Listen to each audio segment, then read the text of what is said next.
Next, we're going to go to John Coyne. And John, before you start speaking, I just want to read out the names of the next few people that are in line. So just give me a moment. Sure.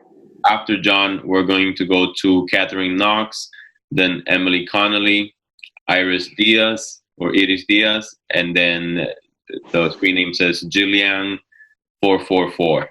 So we'll go to John. Thank you, Mr. Rodriguez, and thank you to our superintendent and all the Board of Education members here tonight. My name is John Coyne, and I live in Portland in the Riverton neighborhood. I'm the proud parent of 2 Deering High School student athletes, classes of 2014 and 2016, as well as my wife, who was a class of 85 and a Portland Bulldog. My history includes being a former Board of Education member as well as its chair.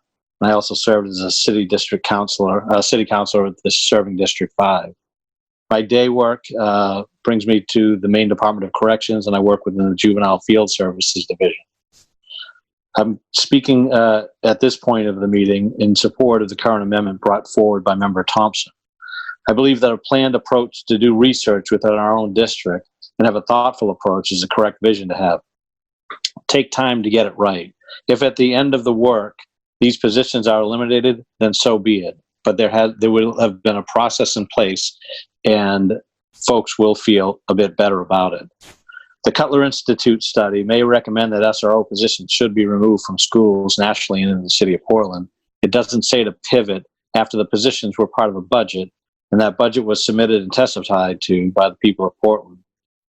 As far as the school-to-prison pipeline, I'd like to address some public statistics from the Department of Corrections, and currently there are just 35 youth in the state of Maine that are housed at the Long Creek Youth Development Center. 29 of those are serving indeterminate sentences. 6 are being held by the courts for further hearings. There has been a reduction in the population of the only juvenile facility in the state at Long Creek by over 47% in the last 12 months. In the city's Portland specifically, there's been a reduction in youth being served by the Department of Corrections since 2003 when I came into my role. In total, at that point in time, there were over 300 youth being served in every facet of our work, and there were 5 officers assigned to the city of Portland.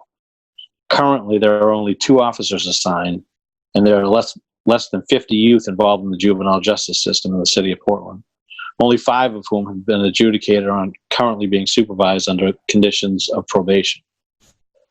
Through our history, we've been able to see that the SRO positions embedded in the school do play a further part in reducing the deeper penetration into the juvenile justice system by taking on some of those actions which have been characterized as criminal in nature or schoolyard in nature, and they've been able to sort through that and bring through almost the restorative justice lens some better results than bringing youth into the juvenile justice system.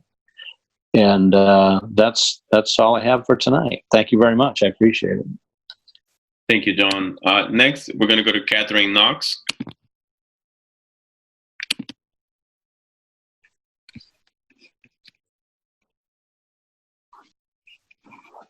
Kate.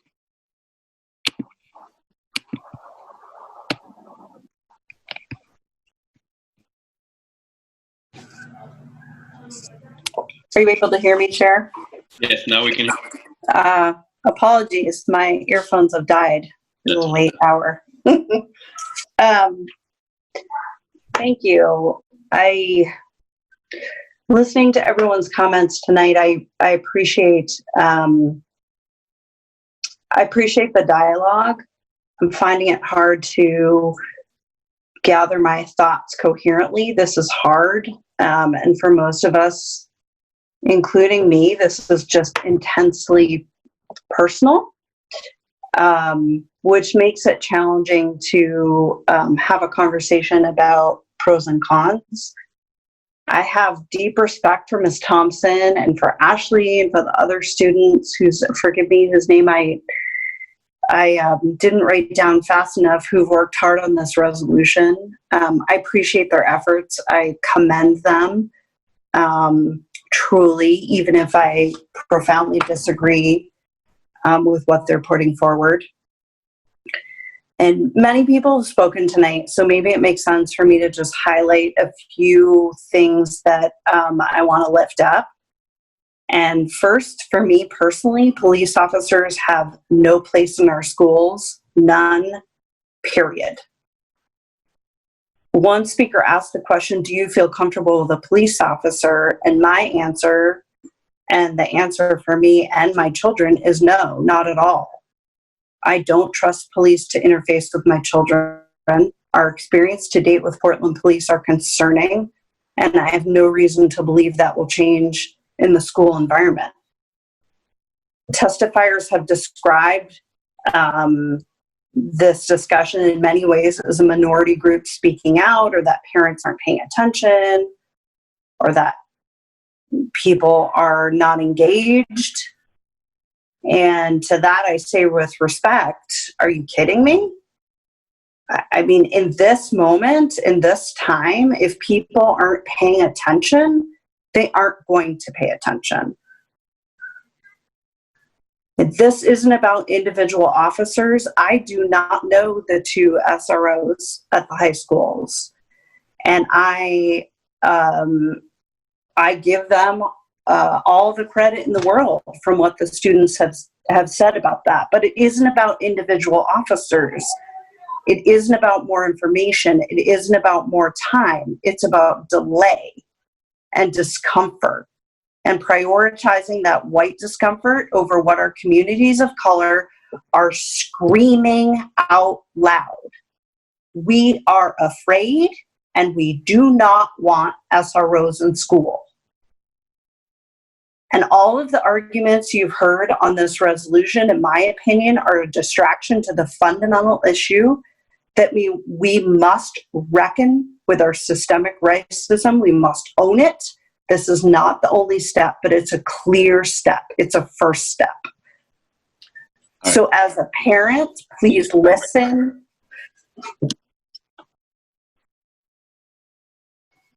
I thank you, Chair. I would just say, listen to this moment, and please don't use the claim of process to justify the continued presence of SROs. It's wrong, and it needs to stop. Thank you. I appreciate everyone's time and commitment to the conversation.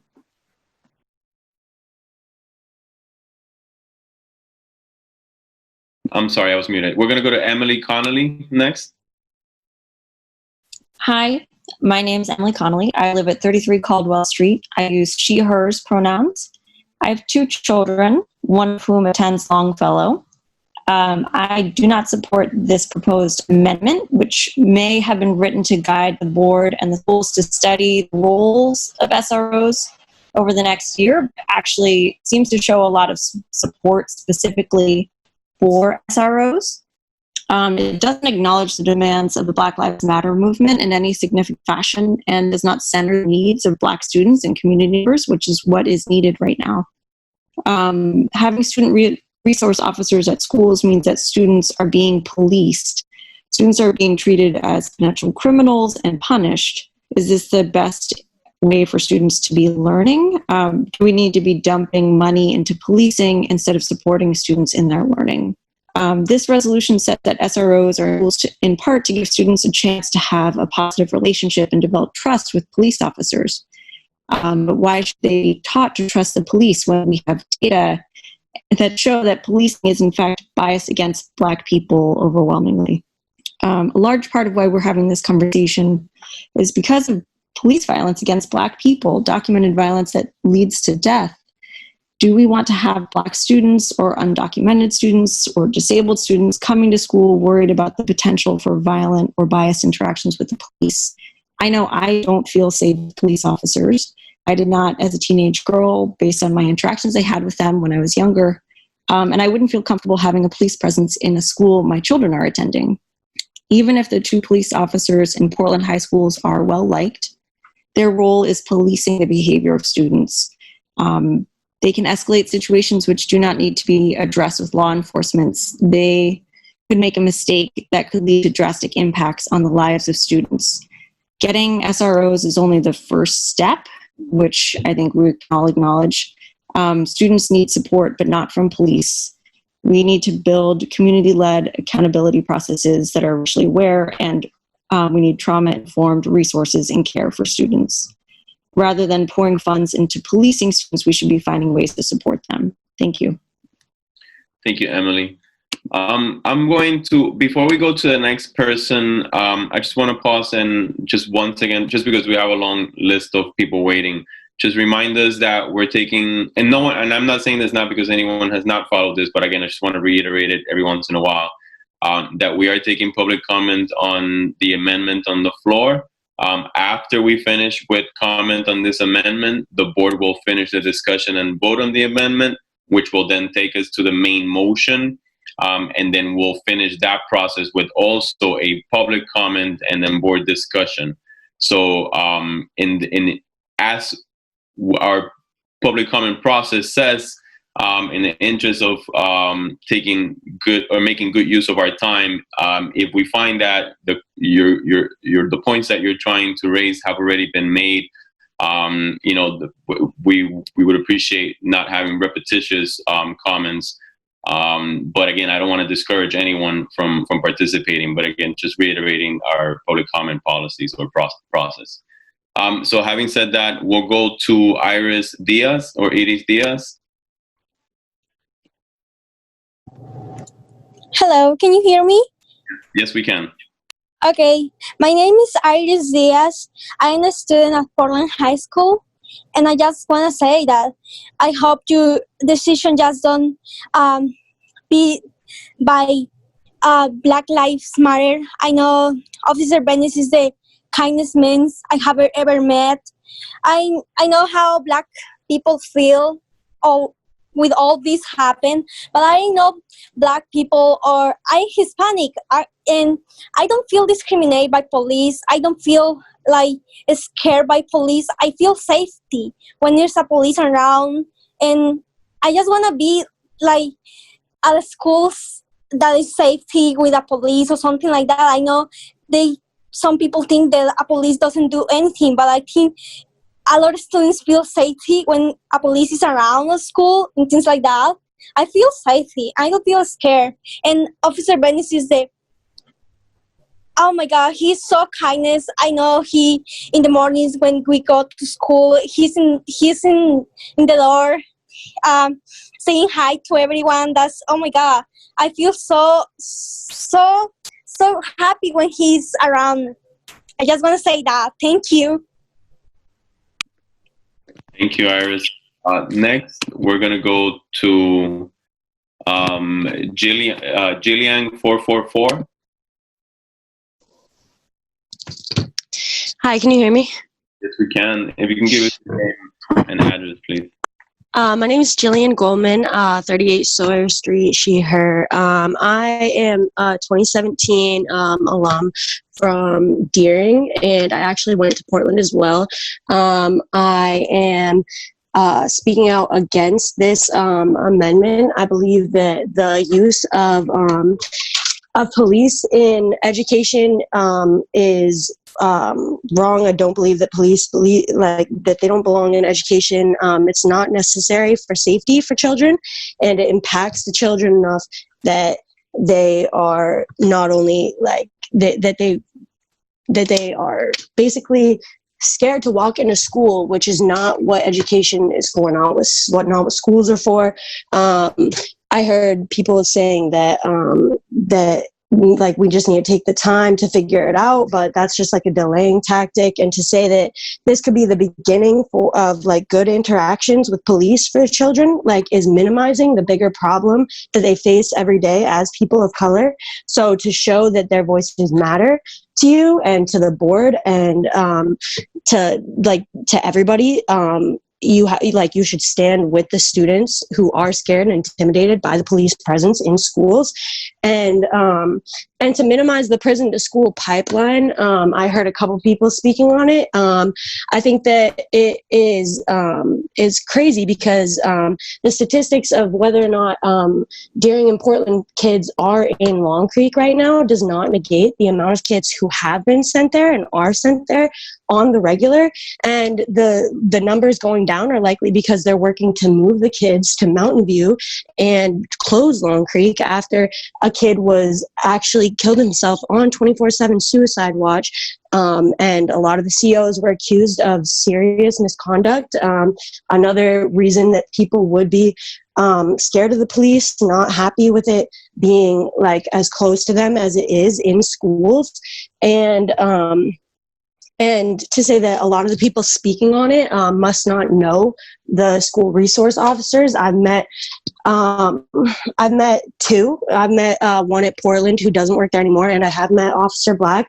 And although I've had barely any negative interactions with any of the school resource officers, I think that is really not the problem. And actually, many students have recently come forward about some complaints about the SROs, at least Officer Black, I know for a fact. So I think that if they were needed at all schools, the way that some people like to say that they are, then it would actually be necessary and they would be at every school. But that's not the case, and we need to work harder to figure out what resources we actually need to put out there to help these kids, and like basically figure out what the best opportunities and like options are for everybody. Thank you. Great. Thank you so much. Next, we're going to Violet Sulka Hayes. Thank you very much. My name is Violet Sulka Hughes, she, hers. I live at 42 Hartley Street in Portland, and I was a 2017 alum of Portland Public Schools. I'd like to keep this short and echo some of the points that Jill just made, but everybody referring to the fact that we don't have any Portland Public or Portland High School or Deering High School students in Long Creek, and the fact that John Coyne spoke about the reduction of the juvenile justice system involvement and the reduction of police in schools.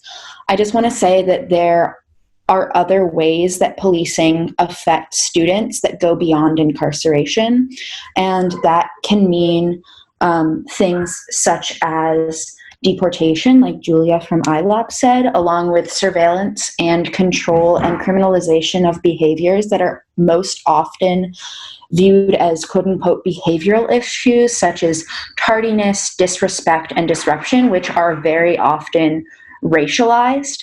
And these measures of policing, which are, of course, also in some cases done by teachers, but also police, that has repercussions that go beyond schools as well, along with the trauma, such as challenges getting into college, challenges getting jobs, housing, loans, etc.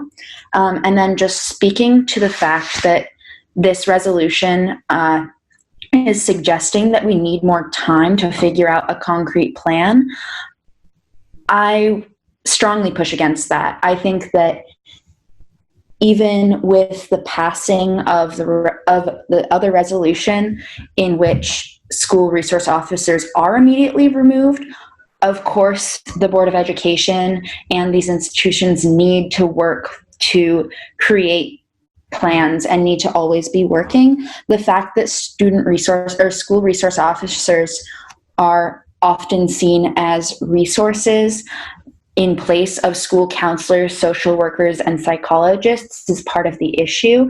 And we need to, again, recenter better resources and solutions. The Board of Education shortly discussed restorative justice practices and trauma-informed practices earlier.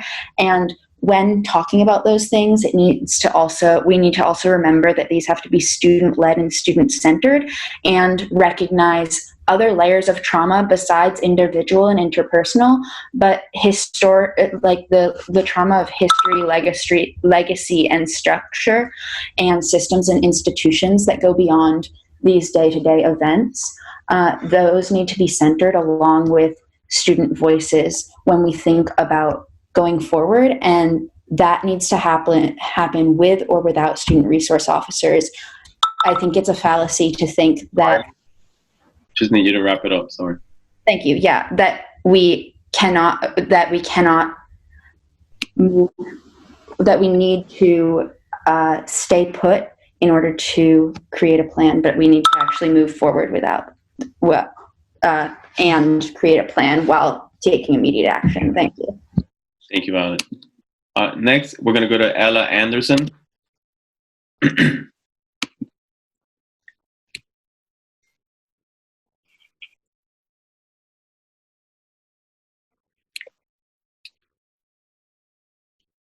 Ella? Hi, can you hear me? Yes, we can. Go ahead. You have 3 minutes. All right. Hi, my name is Ella Anderson. I live on 58 Levitt Street, Long Island, Maine, but I've gone to Portland High School for 3 years and am a rising senior. My first stance is that I support removing SROs from schools, or at least detaching the SRO position from the police department.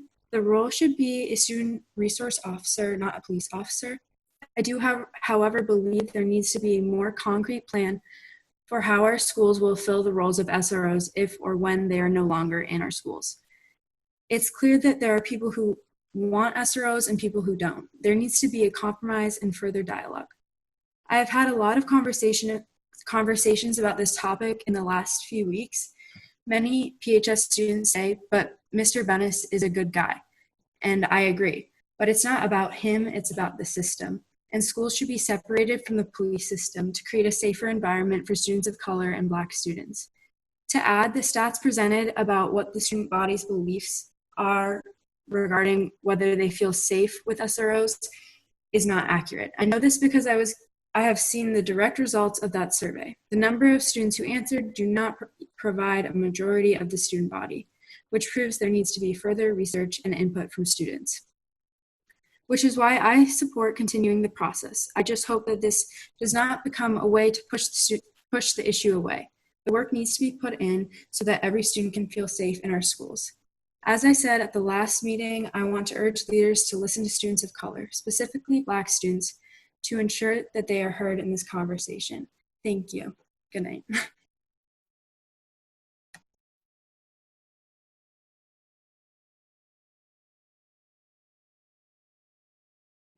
I'm sorry, I was muted. Thank you, Ella. Next, we're going to go to Nyla. Hi, thank you. Can you hear me? Yes, we can. If you can give us your name and address, and you'll have 3 minutes. Okay. Hi, my name is Nyla Billu. I live on Oxford Street, and I'm an alumni from Deering High School. And I am against Ms. Thompson's resolution for many reasons, but mostly because of the experiences I had at Deering High School. It is important for me to mention a fact that about myself. I am a Black woman, and I am a dark-skinned Black woman. This shapes my everyday experience growing up, going through Portland Public Schools, and just experiencing, just having multiple experiences with SROs. I think we all need to stop looking at this as if it's a situation of good or bad or individual officers. I participated in SEALS Fit, which is a Portland Police Department leadership program. I experienced a great leadership education, but that still does not mean SROs are not harmful to me and people like me. I have witnessed SROs choke dark-skinned women as a way of breaking up fights. I have seen Black and brown boys get arrested in front of many children who should not be witnessing this type of violence in the first place. They enact further harm to us in a place where we are supposed to feel safe as students. I have seen white kids harass and completely violate kids of color, but the disciplinary action that takes place against them was not the same. If white kids were getting choked and endangered in this way, would any of you have this conversation right now? Let me read what kids of color have described SROs at Deering High School, specifically Officer Black. Just give me a second.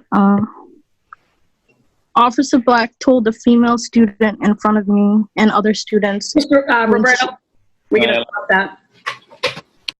Nyla, I'm gonna have to interrupt you because I read my rules at the beginning of our public comment, but I cannot allow any member of the staff to be specifically called out.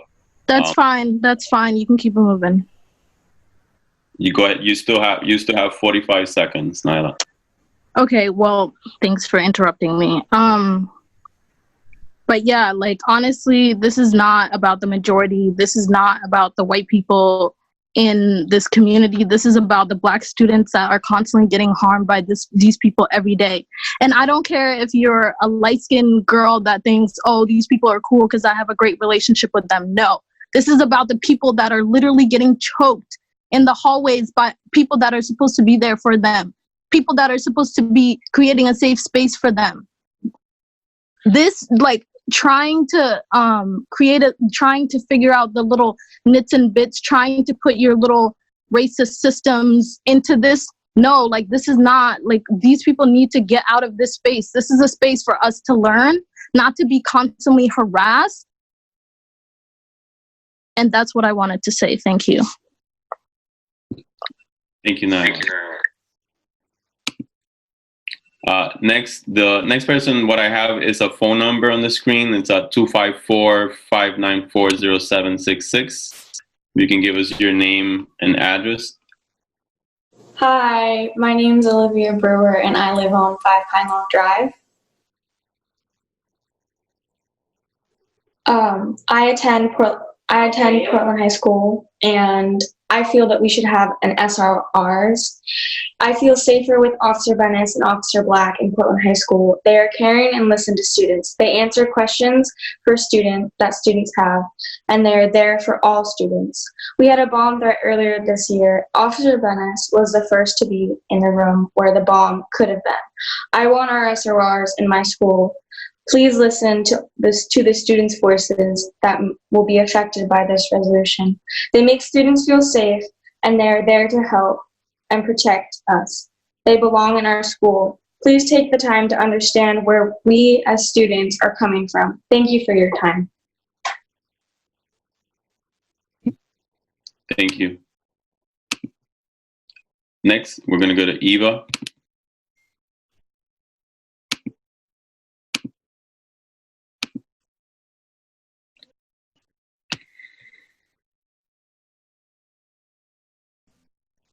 Hi there, can you hear me? Yes, we can. Go ahead. Okay, thanks. Hi, my name is Eva. I live in Portland. I go by she, her, hers pronouns. I'd like to start by saying that those who have educated themselves in anti-racism, white supremacy, privilege, and fragility can clearly see that many speaking in support of this amendment do not yet understand the spectrum of racism, or their own white supremacy, which prioritizes white feelings over the safety of Black lives. This is a hard, uncomfortable truth, but it needs to be said. I also want to respond to those who said that biracial students were recently attacked on social media. Saying white people and white passing biracial people benefit from white privilege, it is not a personal attack on anyone. It is a fact, and it is clearly explained in the book, Me and White Supremacy, which I highly recommend everybody on this call read. Many people with white privilege often see police officers as a symbol of safety and security. This is because we are not victims of police brutality because of the color of our skin. We are not killed for being Black. I strongly believe this resolution is a manifestation of saying all lives matter, which is exclusive, offensive, and disregards the urgent trauma and harm that is happening to our Black students in these 2 high schools. You cannot and should not compromise when anyone is being hurt. We do not have police officers at Casco Bay High School. We do not have them at King. We do not have them at Moore. We do not have them at Lincoln or in any of our elementary schools. This is because we do not need armed police officers in our schools to keep our children safe. Thank you for your time. Thank you, Eva.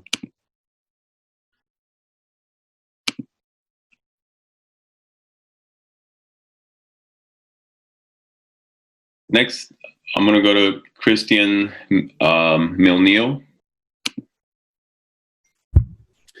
Hello, this is Christian Milneal. I'm a resident of 45 Smith Street in Portland.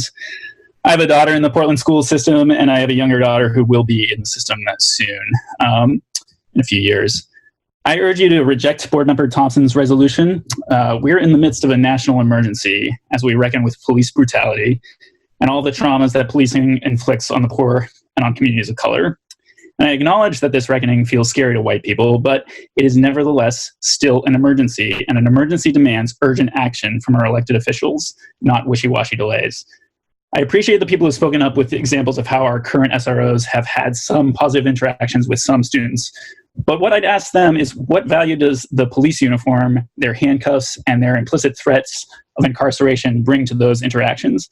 In other words, why do we need Portland police to do these things when our own teachers and support staff are doing similar work every day, and they need more resources to support our students and help them feel safe? If these particular individual SROs are valuable because of their interactions with students, then let's honor their true value by offering them to come back into our schools as counselors or guidance counselors or social workers, not as police. I think that even the SRO's advocates would need to agree that our SRO's association with the Portland Police Department, which is to say their legal ability to incarcerate and otherwise do violence against our students with impunity, is not helpful. And in fact, it clearly goes against our core values as a community and as a school system. So I urge you to reject Thompson's resolution, and I urge you to demonstrate the leadership your community needs right now by enacting the resolution discussed earlier this evening with the endorsement of our superintendent. Thank you very much for your bold leadership. Thank you, Christian. Before we go to the next person, I want to clarify something.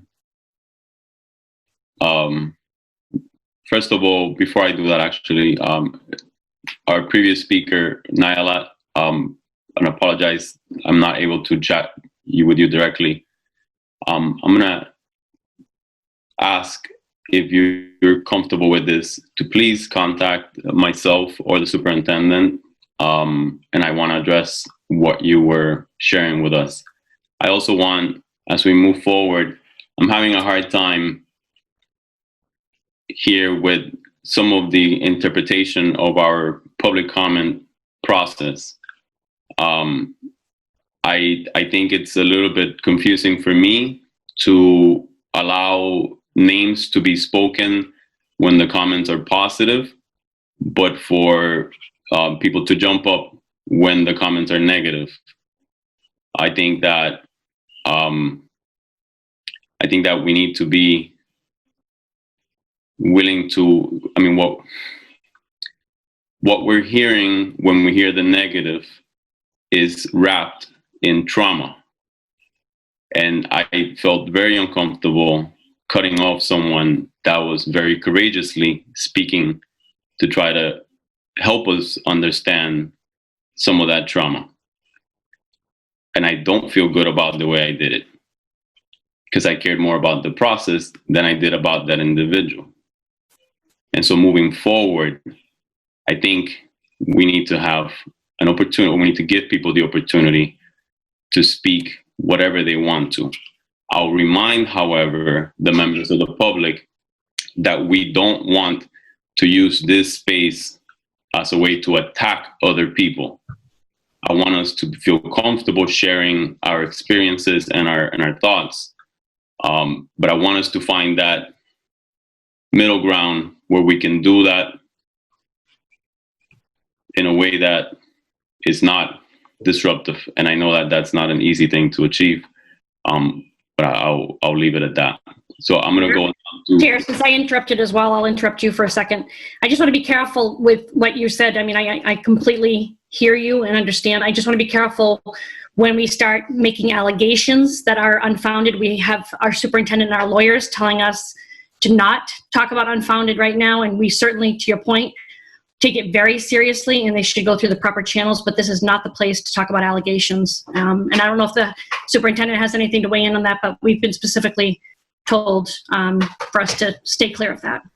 Well, I did ask the chair to make sure that that he let Nyla know that we would be interested in hearing the specifics of anything that is an allegation about Officer Black. I also want to point out that Officer Black is technically not an employee of the Portland Public Schools, so the letter of the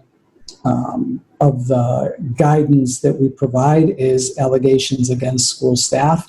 So again, I in general understand that is probably not the appropriate forum, and I absolutely want to reiterate what Chair Rodriguez said and have Nyla contact me directly, or we do have a complaint procedure with multiple ways in which people can safely report these things. But I do want to, I do think that, that to the extent that we are allowing people to come and extol the virtues of individuals, that we should also give people the ability to say when their experiences have not been stellar, that, they also have to feel safe being able to do that. And so I share Chair Rodriguez's concern about how we handled that particular event.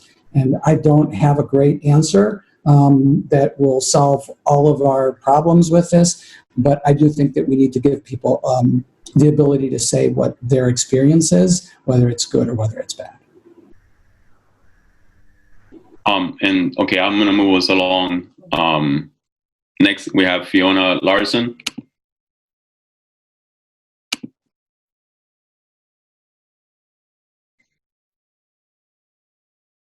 Fiona.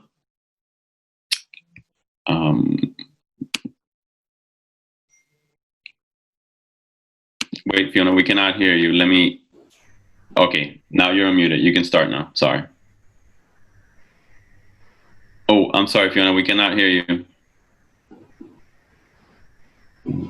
If you want to just check on your...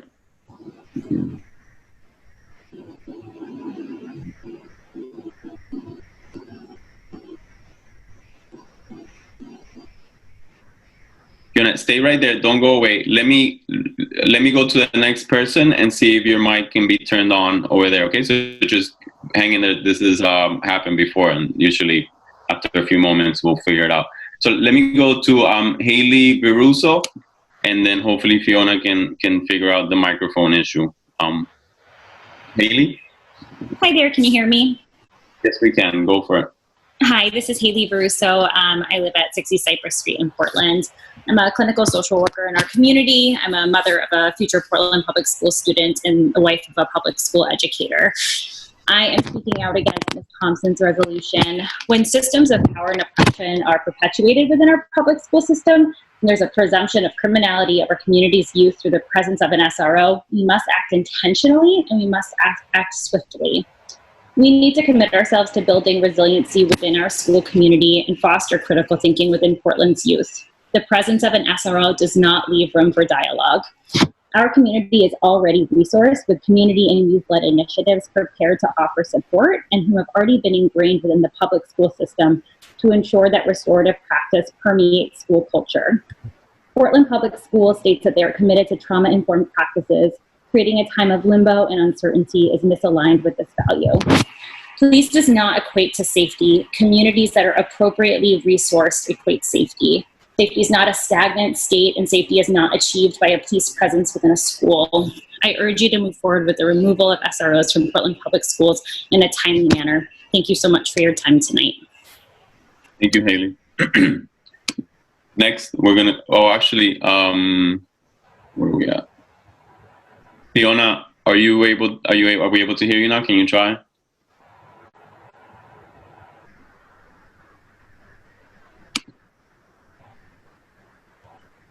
Can hear you, Fiona.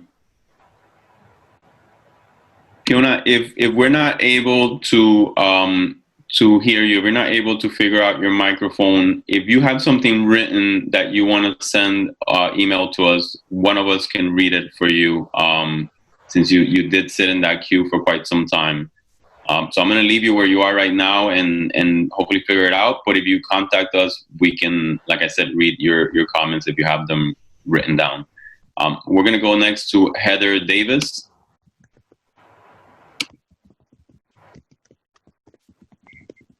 Thank you so much. Can you hear me okay? Yes, we can.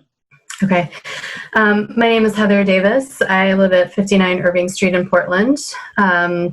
I am the Executive Director of Learning Works, which works closely with the schools, and I'm the parent of a current and one future Portland Public School student. I would like to speak against Sarah Thompson's proposed amendment, and I'd like to thank the chair and the superintendent for their leadership on this issue. I want to tell a story about a student that we share at Learning Works and the Portland schools, this with all identifying details removed. This winter, we had a young student of color, a high school student here in Portland, who was finishing up an extracurricular activity after school with a couple of friends. This kid was goofing around, as kids tend to do. They ended up stealing a few items from the building they were in, and we all recognize that stealing is always wrong.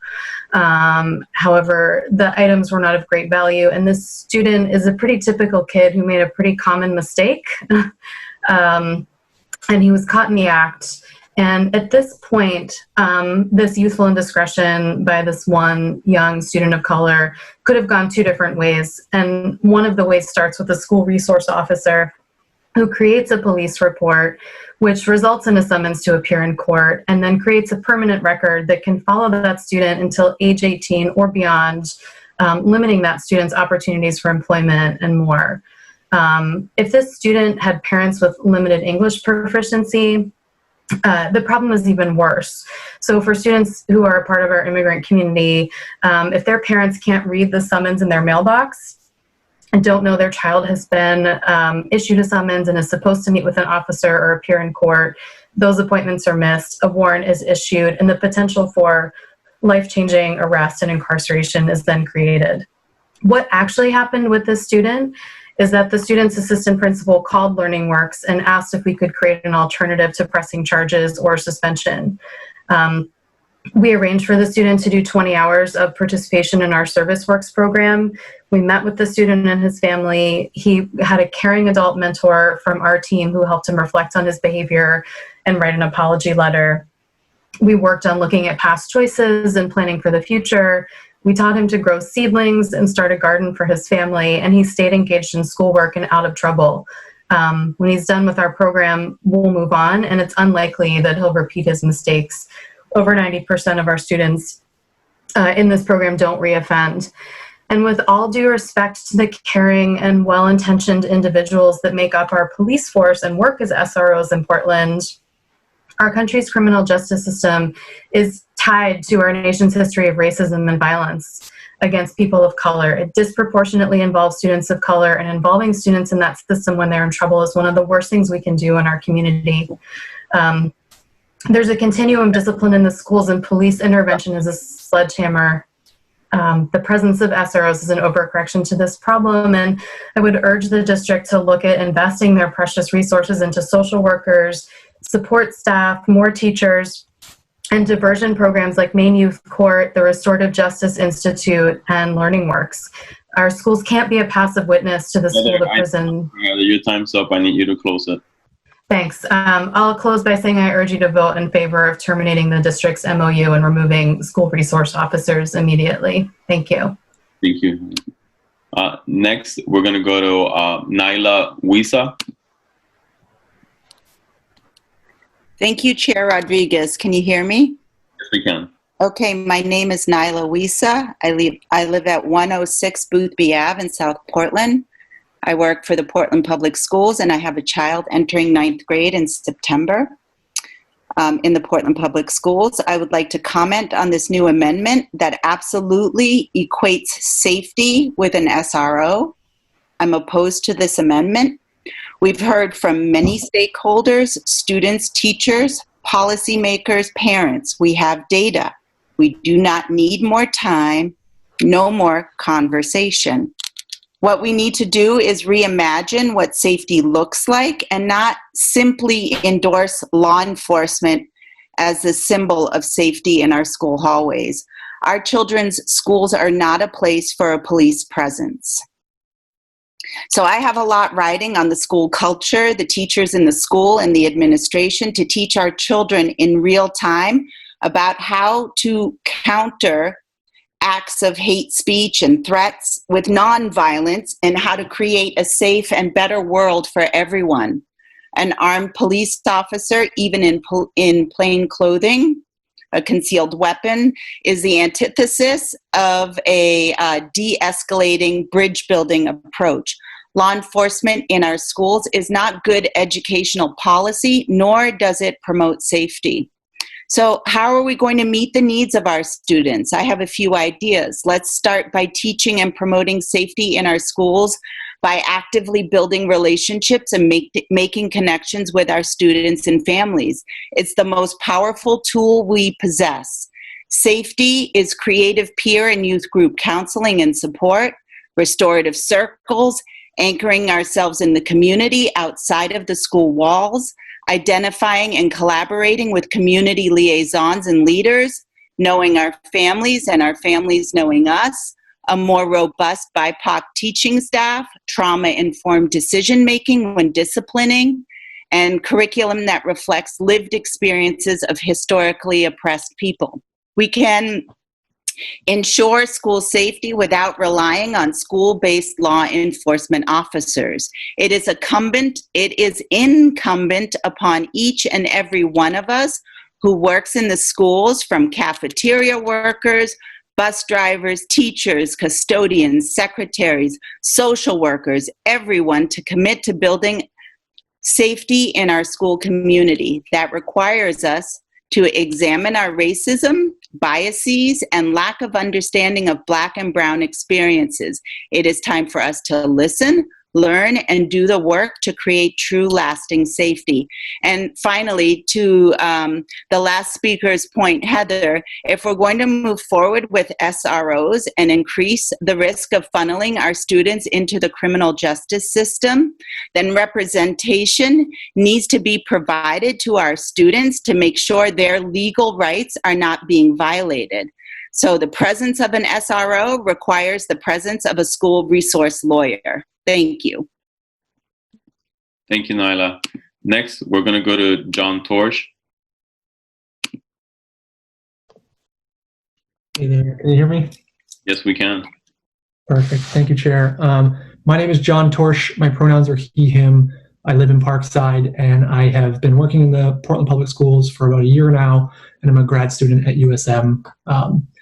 I first want to just deeply thank the chair for stopping the process and immediately reflecting on the actions of the board and cutting that speaker off. I think the dynamic that played out there is critical to kind of see in the context of discussing this issue.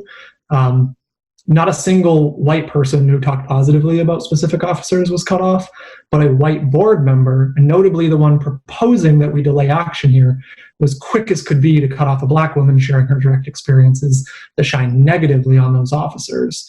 And this is using process, as was mentioned, to silence Black voices and to shut down dissent to your proposed amendment. And I think it's unacceptable, and I think that an apology is due not from the chair, but from the white board member who jumped up to cut that speaker off. To the delaying amendment, I think it's important to kind of touch on that the superintendent's comments and many of the comments from the public highlight that this is a system, the police is a system that upholds white supremacy. So it's interesting to me to understand the dynamic unfolding here, that we're talking about leaving a system that upholds white supremacy in our schools, if not temporarily, but permanently. And so I think that there needs to be a deeper understanding of kind of, you can say you understand the concerns, but understand the impact of your actions by delaying here tonight. It is leaving that system in place. National researchers and professionals whose career it is to study this say that SROs don't help, but rather hurt our children. And you've heard tons and tons of facts from the speakers tonight. And it impacts particularly our already marginalized students, our already marginalized children, who in meeting after meeting, the board and the superintendent have admitted over and over again that the Portland Public Schools are not yet equipped to treat those students equitably. And so we are introducing a system that impacts them disproportionately in a system that already is targeting them in an inequitable manner. We are exacerbating the things that we say we want to solve by leaving the SROs in the schools. Cities larger and smaller than us have already made this decision. I'm a little concerned that maybe this motion to delay is admitting that those school boards are more educated than ours, or more intelligent, more equipped, more prepared. It doesn't seem like an admission of the need to delay, but the need for new school board members. You've heard hours and hours and hours. We're going to be here hours again tonight of public comment overwhelmingly supporting removing SROs. The last workshop, I believe, by my count, it was 64 in favor and 8 opposed. So you've heard from people here in Portland, teachers, students, parents, alumni, community members, including many BIPOC community members, that they support removing SROs. You already know what this community largely wants. So if you know what the community wants, and you know what the national researchers and professionals are providing for data, if you understand that the system is bad, I think that it's maybe egotistical to think that if you just had one more year to study this, you can come up with something better or something more clever, especially where this is an amendment being proposed by a white person. Don? Yep. Just need you to wrap it up. Okay. I just want to say I don't think that this is ego. Actually, I'm not ascribing that. I actually think that this is a tactic to delay the decision until the pressure is off of the board so that you can be more comfortable in shooting this down. So I would deeply, deeply urge everybody on the board to not delay this. Thank you. Thank you, Don. Next, we're going to go to Lowell Caitlin. Hi, my name is Caitlin Lowell, and I graduated from Deering High School in 2011. First, as others have mentioned, I want to uplift what Nyla, the former Deering High School student, said earlier about her experiences with SROs at Deering. I appreciate what Chair Rodriguez reflected on afterwards. I think it is shameful that members, including those who say we need more time for discussion, have allowed countless stories of students discussing SROs by their names and how Officer Bennis and Officer Black make them feel safe, but immediately interrupt when Black students want to share that their experience counters this.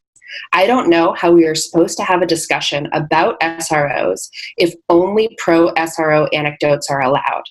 I don't know how stories of positive experiences are evidence and stories about negative experiences are allegations not fit for the school board. With this context in mind, I want to speak in strong opposition to Member Sarah Thompson's amendment. These problems of SROs making students of color, and particularly Black students, feel targeted, unsafe, and disproportionately moved into the criminal legal system, such as Nyla mentioned earlier, are not new. I am now a decade out of high school, and these problems at Deering have not gotten better. If anything, they've gotten worse. Students who are advocating to remove SROs a decade ago, and the proponent of this amendment has been on the board that whole time.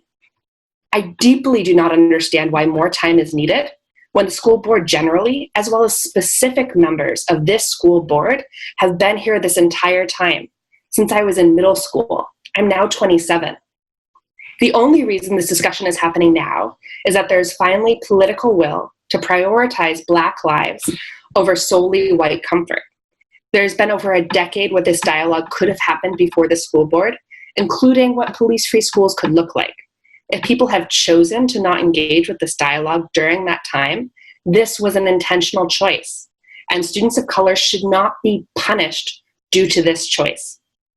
As a former student with the context of waiting for this change to happen for well over a decade, it is difficult to see this amendment to postpone implementation as anything other than a cynical move to hope that the same political will does not remain a year from now. I urge you to oppose this amendment to delay the removal of SROs from schools. Thank you. Thank you, Caitlin. Next, we're going to go to Roberto. Oh, I'm so sorry. No, I just want to correct why I spoke up, and the superintendent corrected me. I was thinking that I wasn't trying to discount Nyla. I was more concerned about calling someone out in a public setting, so I apologize to Nyla. I didn't mean to interrupt her for her words and for sharing her experience. So for that, I do apologize. And I was concerned about, in this setting, of calling any staff member out, which I considered him staff. So for that, I apologize. Thank you, Ms. Thompson. I want to go, excuse me. Next, we're going to go to Savannah Mirisola Sullivan. Hi, can you hear me? Yes, we can. My name is Savannah Mirisola Sullivan. My pronouns are she, hers. I live in the Rosemont neighborhood. I'm a graduate of Maine Public Schools. I'm a teacher at Portland Public Schools, and I strongly oppose the amendment on the table right now. I hear many folks speaking in favor of what they perceive as Board Member Thompson's call for collaboration. As a teacher, collaboration is at the center of all of the work that I do. However, this amendment is not simply a call for a more collaborative process or a call for a more clarified plan, as some speaking in favor of the amendment have suggested. This amendment makes many explicit claims beyond simply the need for time and collaboration, which I want us to carefully examine. In looking through the resolution, it explicitly states the following: that SROs do not pose a threat to student privacy, that the Cutler Institute does not have clear findings about SROs, that SROs protect confidentiality for students, that SROs, as opposed to social workers, are adequate mentors for students living in poverty, that this is a brand new issue that we have not had time to consider, even though many of us have built our careers on it, that school policing makes staff and students feel safe, that SROs have improved real and perceived school safety, that students are not intimidated by SROs in schools, that police are inherently trustworthy and having SROs in our buildings helps students see them as such. And finally, the amendment suggests that it's in alignment with the Black Lives Matter movement. Given those claims, it is important to understand that this amendment is not simply about carving out more time for a collaborative process. It explicitly upholds policing as a tool to maintain safety and security and suggests that policing inherently keeps us safe. The data that folks have shared over and over again tonight, and more importantly, the lived experiences of Black students, demonstrate that those are false narratives rooted in the white supremacist history of policing. Policing is a system of control, intimidation, and compliance, no matter how kind the individual with the badge is. This isn't a question of how talented and dedicated our SROs are. This is a question of the purpose of education and whether policing has a role in it. It is about our vision for a thriving community. Do we want schools to be a system of control, surveillance, intimidation, and compliance, or do we want them to be a space of inquiry, growth, creativity, and empowerment? For those reasons, I strongly oppose police presence in our schools, and for those reasons, I strongly oppose this amendment. Thank you for your time. Thank you, Savannah. All right, next we're going to go to Angelica Bow. Hello. Angelica. Hi, my name is Angelia Boo. I am an alumni who went to Deering High School, went to Lincoln Middle School, also attended Hall Elementary School. I have 3 younger siblings who go to the PPS schools, a mother who went to Portland and King, and my family lives in Riverton Park. And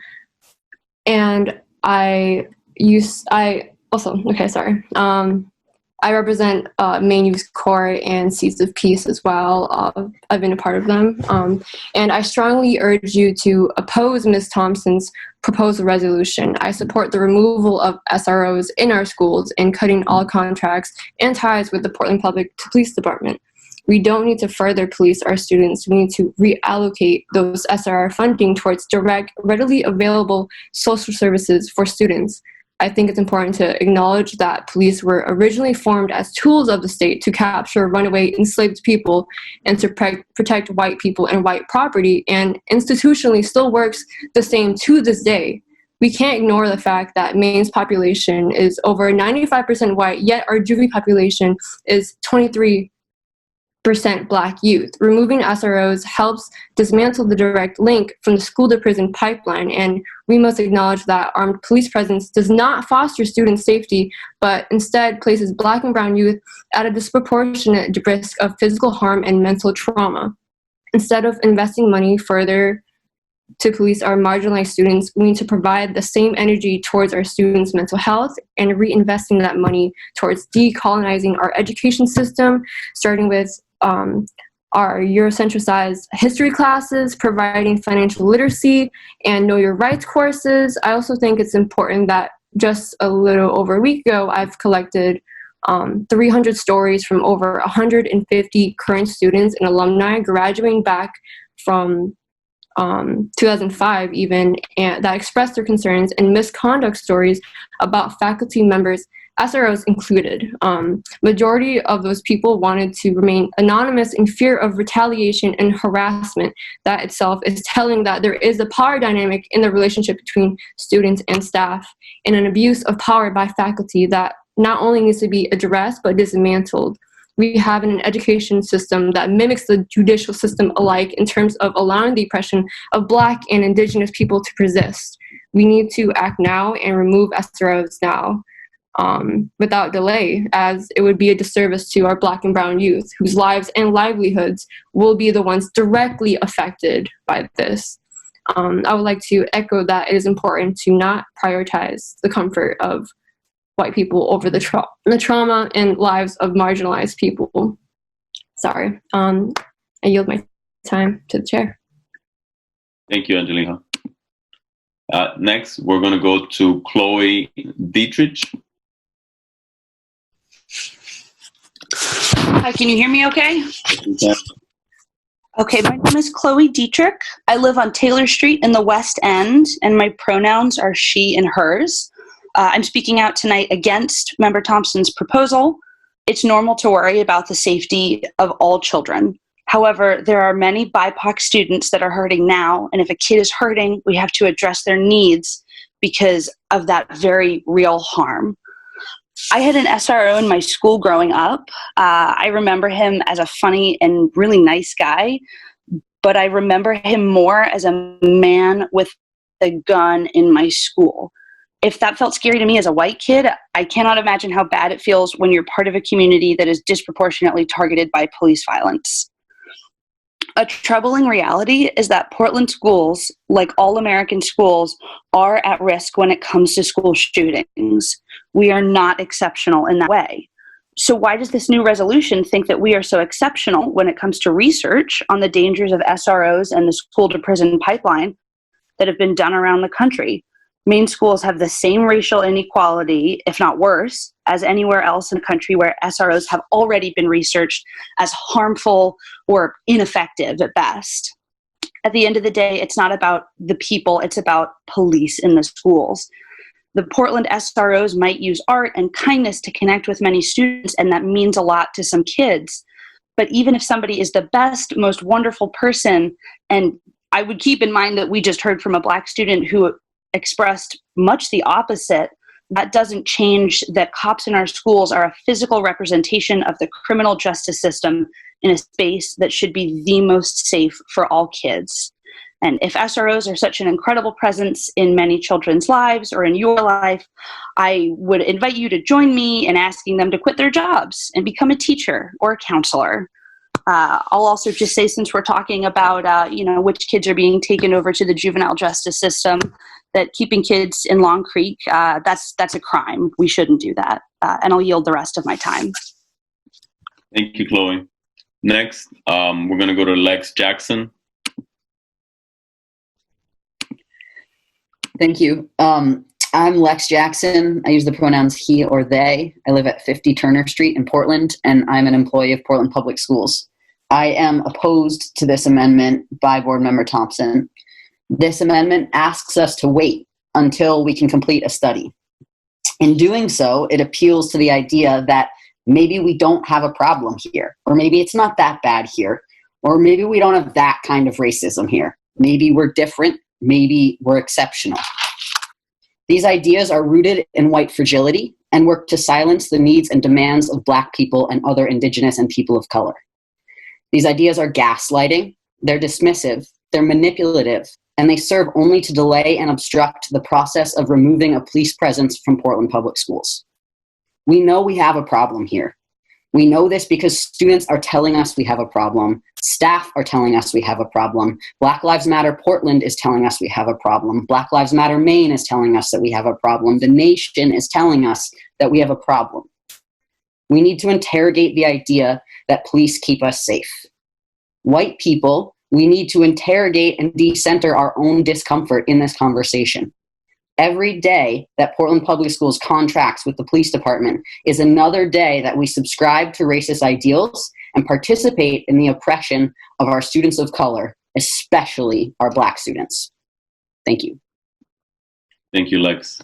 Next, we're going to go to Shannon Wade.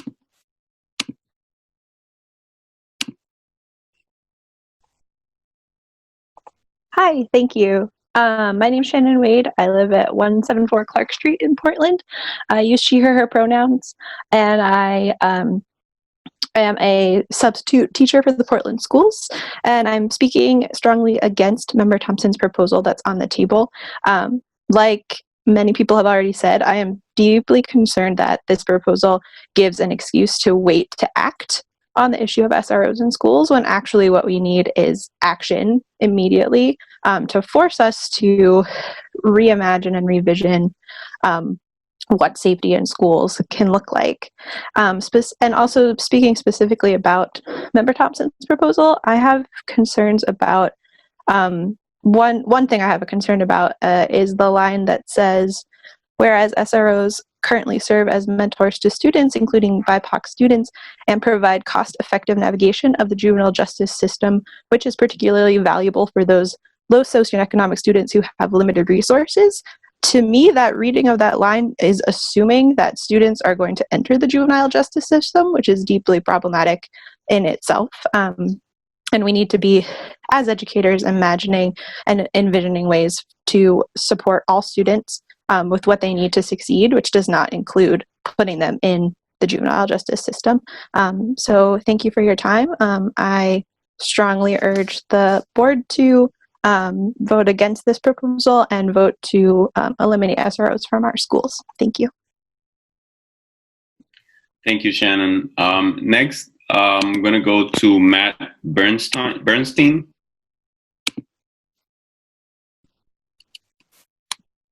Hi, my name is Matt Bernstein. I live at 20 West Street in Portland. Thank you for the opportunity to speak tonight. I'm a teacher at Casco Bay High School, and I work with Portland High School and Deering High School students through coaching roles. I'm strongly opposed to Ms. Thompson's resolution. I have deep concerns about a call to wait to remove SROs from Portland Public Schools. While I understand that the call for more time is being made because of a desire for more research and more voices, we must also acknowledge that this resolution serves to delay action on removing police from schools. In my opinion, this delay would be a critical mistake. I want to echo what many have said already tonight, namely that extensive research has been done and exists to show that SROs have a detrimental impact on many students. While I understand that there are some students who have positive experiences with SROs, it's also a fact that there are students in our schools right now who feel unsafe and harmed by the presence of SROs. To me, this is the most pressing issue at hand. I think it is our responsibility to take action to remove things that harm our students and negatively impact their safety. This is an opportunity to do so, which means that now is not the time to delay. It is not my goal to prevent research or silence any voices, but we can do research and continue having important conversations and continue making plans about student learning, wellness, and safety without SROs in the buildings. Please do not wait to take necessary action. Please remove police from Portland schools. Thank you. Thank you, Matt. Next, we're going to Christine McIntyre.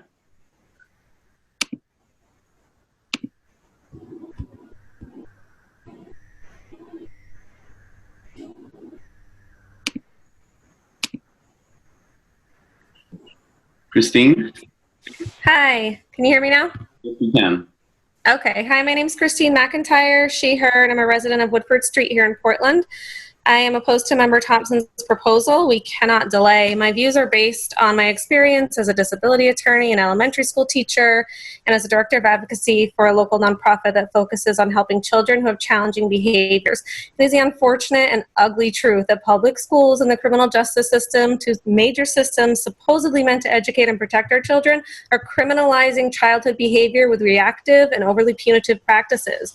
These practices are the backbone and sustenance of the school-to-prison pipeline. Children with disabilities and children of color, especially Black children, are disproportionately impacted by punitive school discipline practices and by the involvement of law enforcement in their schools and communities. So what's going on at schools that leads students into the criminal justice system?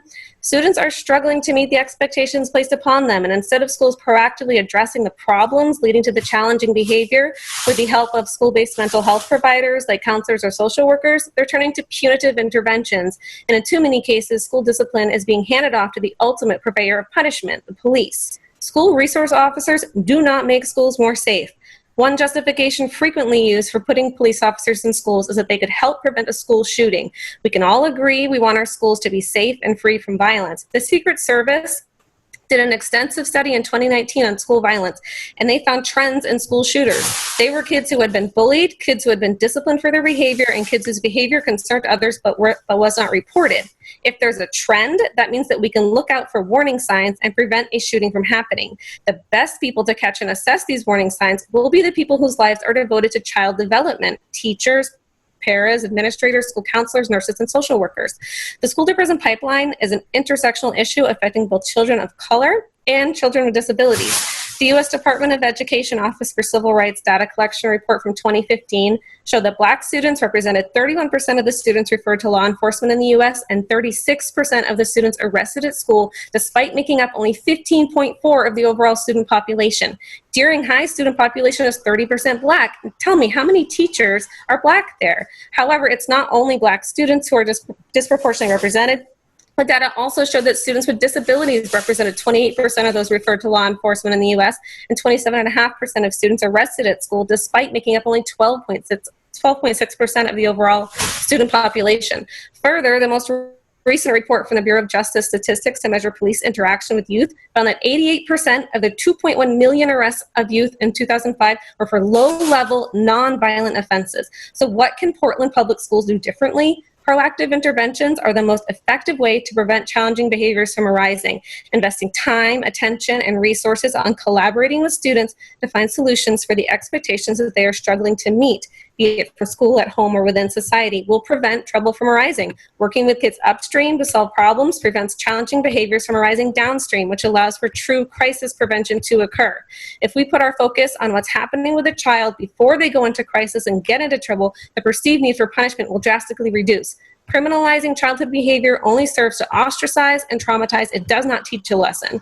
We learn our lessons from our caregivers, our teachers, our mental health providers by solving problems together. This is how our communities grow stronger. I agree with Chloe. SROs who want to act as social workers or counselors should quit the force and get properly trained for that. We don't need more time. The time is now. Thank you. Thank you, Christine.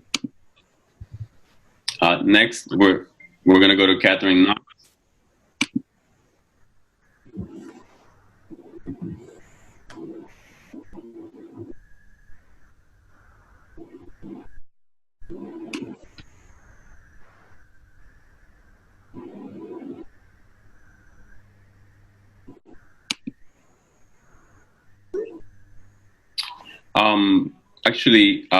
Looking at the notes, I think Kate Knox had already spoken on this amendment.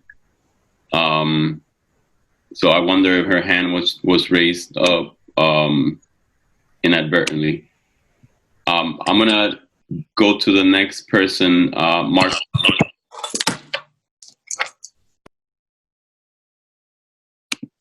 I'm gonna go to the next person, Marfine Chan.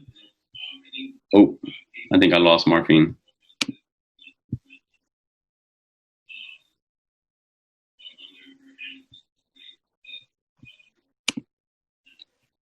Marfine? There we go. Sorry about that.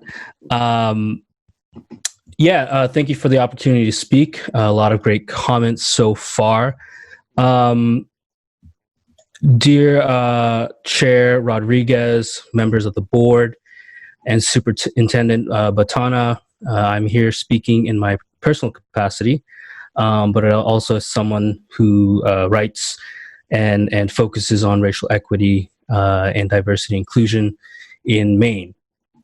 I'm also here to speak on behalf of the kids in Portland Public Schools who are like me, who experience on a day-to-day basis what it is like to be LGBTQ or have brown skin, who despite quote-unquote good intentions still experience the harmful impacts of stigma and prejudice from teachers, school staff, and yes, police officers in schools.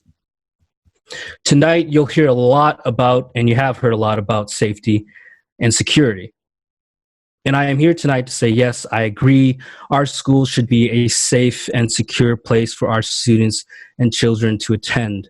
I want students, and hopefully sometime in the near future, my own kids, to attend Portland schools with the peace of mind, knowing that they will receive a world-class education free from worry and free from fear. I too want safe and secure schools like all of the parents, teachers, staff, and community members here. But I also want diverse, inclusive, welcoming, and equitable schools, because safety and security for LGBTQ, Black, and brown students goes beyond just a good guy with a gun. It goes beyond just the physical placebo feeling of being safe. For too many LGBTQ, Black, and brown students in Portland schools and schools across the country, their safety and security, their identity and humanity is threatened on a daily basis by deeply ingrained racial biases and prejudices that haunt every aspect of our society. I could quote study after study, I could quote news articles, I could quote stories of students here in Portland to say that Portland, like every other town and city and school district across the country, deals with racism, homophobia, xenophobia, and sexism, whether from other students, teachers, staff, and yes, from police officers in and out of schools. It is well documented that Black and brown kids are disproportionately seen as more threatening, more violent, less intelligent, and are seen and treated as older than they actually are. This results in disparate outcomes in academic achievement, school discipline, treatment by police, and creates the school-to-prison pipeline. I believe strongly, as someone who not long ago went through school and college, and as someone who works on tackling bias and prejudice in schools and education, that police officers do not belong in schools. We should be prioritizing proven strategies like employing and equipping school social workers and ensuring each child has access to someone with the education and training and who has invested in and developed their skills to support, engage, and listen to students. We should be investing in mentorship programs and community engagement programs like Learning Works. This is how we can create safe, successful schools and a safe, successful community. I urge the board to reject this resolution and to vote in favor of removing police officers from our schools. Thank you. Thank you, Marfine. Next, we're going to Brendan McQuaid. Brendan? Hello, everyone. How you doing? I'm Brendan McQuaid. I live in Nason's Corner. I have one child at Rowe Elementary and another who will soon attend Portland Public Schools. I'm also a criminology professor at USM, and in that capacity, this proposal makes me wary. It makes me wary because we know the problems with policing. We've known the problems with policing for a long time, long before the George Floyd rebellion. The Lexlow Committee was the first major investigation into police misconduct in U.S. history. It happened in 1894. In every subsequent generation, there's been major crises of police legitimacy and major studies of the problem. The Wickersham Commission in 1931, the Kerner Commission in 1967, the Christopher Commission in 1991, the President's Task Force on 21st Century Policing in 2015. What does this historical wreckage of failed reform and continual problems tell us? It confirms what the current protest movements are trying to communicate. Policing is beyond reform, and abolition is the only sensible option. When you have a power that's been unaccountable, and has been for so long, The only reforms that will stick to it are those that ultimately make it stronger and more efficient as they cover it in a veneer of legitimacy. If you disagree with this sentiment, fine. That's what politics is about. But this proposal under consideration should be understood for what it is, a transparent attempt to delay a definitive decision until the political winds shift. At this moment, I don't think we can have good faith about reforms. The lines have polarized in the choice of is clear. Given the tenor of public comment, it appears that the sentiment is against SROs, and I hope the school board will follow this sentiment and vote down this proposal and make a strong stand later this evening or tomorrow morning to end Portland Public Schools' relationship with the police. Thank you. Thank you, Brendan. Next, we're going to go to Patty Gallant. Thank you. My name is Patty Gallant, and I live on Carter Street in Portland. I am the mother of two children. One is an alum of Portland High School, class of 2014. My second child had planned to attend Portland High School in the fall, but that will likely change. I'm going to take a very different approach. I am in support of the resolution that Sarah has presented, in part because I am proudly one of the authors. More importantly, because there is absolutely no logical reason for not gathering more information, understanding, collaboration surrounding the details of the original resolution. We do not need immediate action. We need a thoughtful process. I wonder why a more in-depth information and collaboration could possibly cause any harm. In reality, the only harm it will cause is to derail already existing personal agendas. The best case scenario is that we all are better aligned and informed. I'm white. I am not racist. I am inclusive and supportive of all races. However, because I have not made a decision specific to the SROs and want additional dialogue and collaboration, I have been called a racist. I've watched other adults and students be disparaged and criticized for having an opinion which differs from the original resolution. However, most of us are not offended. But I am certainly disgusted that the original resolution had no room for criticism or discussion. The board's decision had been made long ago, and it was clear that questioning this decision was incredibly unpopular. This behavior instills more fear in having my daughter in Portland Public Schools than ever. Having firsthand experience of what life is like at Portland High School as a Portland High School student, I can assure you that the SRO plays an important and vital role in helping to support all young adults. Are all of them comfortable with a police officer? Certainly not, but this is an opportunity for us to help them get comfortable and shine Portland as it should. The primary reason I've decided to speak out is purely because I have been incredibly disappointed with the current school board. I am discouraged by the hypocrisy and the manipulation of the board members who have used this process to further their own personal agendas. I have watched the board members show complete disrespect for those board members who have the nerve to disagree with them. I watched the body language. I watched the tone. I listened to the tone. I'm embarrassed by this process. They attack on the process when board members attempt to stay on task, by those we have elected into the board positions, and by the complete lack of respect throughout this entire process. The chairman's words on the onset of this meeting, although welcomed, do not represent the behavior of this board throughout this process. You have heard the attacks here tonight. The bottom line is that there is absolutely no reason to rush such an important decision. For every data point, there is a counterpoint. We need conversation and collaboration specific to the SROs and the process and policies that will be needed to support an environment without the SRO if that should be the final result. All kids need a voice, all parents need a voice, all teachers need a voice. This amendment provides just an additional 6 months based on what the superintendent's original timing was tonight to truly vet this conversation and to make sure that we have dotted our I's and crossed our T's.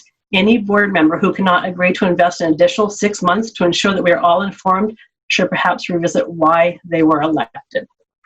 Thank you. Thank you, Patty. Next, we'll go to Amy Grons-Pulaski.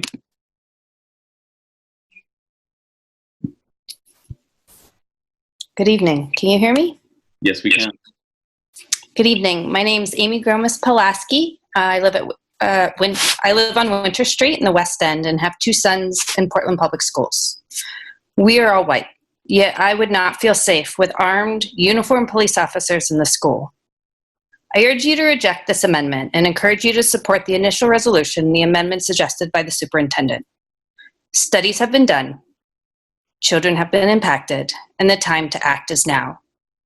At the very basic level, the purpose of the police department is to enforce the law. The purpose of the school department is to educate our children. The purpose of these two organizations are not aligned. Let's be clear about what this conversation is about. It is not about the personnel that are currently in these positions. It is about two institutions. Children do not need to be policed as they are trying to learn and focus on their education. News Center Maine recently did an interview with one of the Portland SROs, and from what he shared, he made a great connection with some of the children in the schools.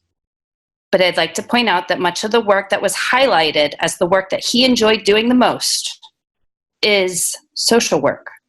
It is valuable and important work. What this officer is not trained as a social worker.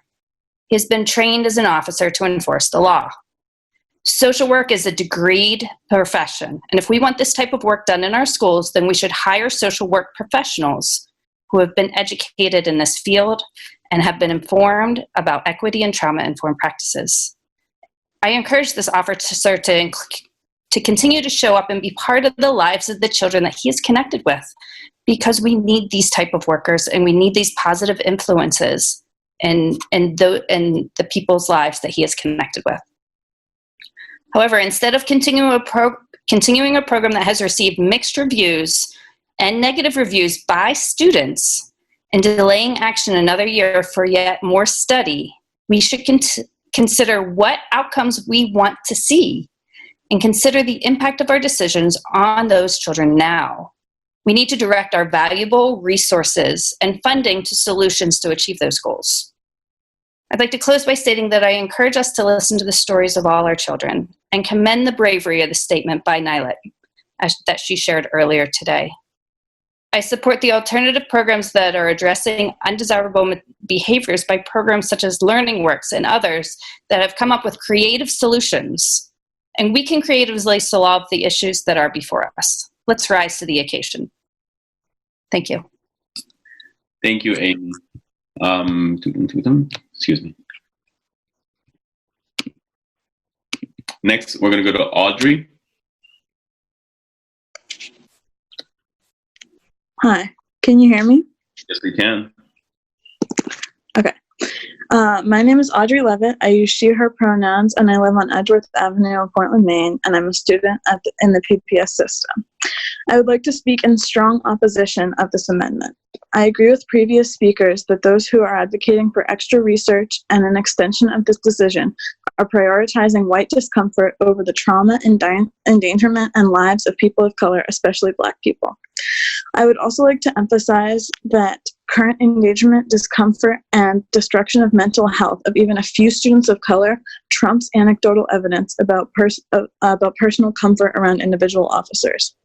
I agree with Superintendent Botana and other speakers that it is incredibly telling that the school board allows students, parents, and community members to share anecdotal evidence in support of individual officers, but did not immediately allow students who have experienced violence or harassment to share their personal stories in front of decision makers. Furthermore, we should not assume that lower rates of incarceration for students in Long Creek are a result of SROs, because there has been a significant increase in restorative alternatives to the punitive justice system for students, such as youth court, as well as student-led systems within each school, which are far more likely reasons for the decreased Portland population at Long Creek, and which are already existing alternatives to policing in schools. The current amendment would not only delay discussion about the systemically flawed and dangerous relationship between law enforcement and education, but in fact prolong and extend the trauma that Black, Indigenous, and other people of color face every day. I would like to once again say that I am in opposition to Sarah Thompson's proposed amendment and urge the school board to vote against it and vote to remove SROs from schools. Thank you. I yield my time to the chair. Thank you, Audrey. Next, we'll go to Jen Lunt, And Jen, before you start to speak, I want to read out the names of the next 5 people that are in the queue. So just give me a moment. So after Jen, we'll go to Victoria Parker, then Katie Brunel, Elizabeth Donato, and then Lauren Sons. Jen? Hi, can you hear me? Yes, we can. Go ahead. You have 3 minutes. Thanks. My name is Jen Lunt. I go by she, hers. I live at 60 Keswick Road in South Portland. I'm currently an ELL teacher at Deering High School, and I'm a longtime employee of Portland Public Schools. And in my career, I've worked at Lyman Moore, Casco Bay High School, Portland High, and Deering High Schools. I'm also a parent to 2 young children who will attend school in South Portland. I want to thank the chair and the superintendent for their leadership tonight and for the opening remarks. And I also want to say that I was grateful to hear the voice of Nyla Billu, who is a former student of mine, for having the courage to speak out about her experience. I strongly oppose the amendment offered by Sarah Thompson. I urge you to end the School Resource Officer program this year, before the school year starts. While I respect my colleagues and the students who spoke up in favor of this amendment, I do not believe that this is something that can wait even one more year. We need immediate action because delaying their removal does mean harm. Some have argued that the SROs provide a way to ensure students see the faces of police officers and develop relationships with them. The underlying assumption seems to be that this connection will encourage students to go to the police for help when they need it, or be less intimidated when they encounter police in the city at large.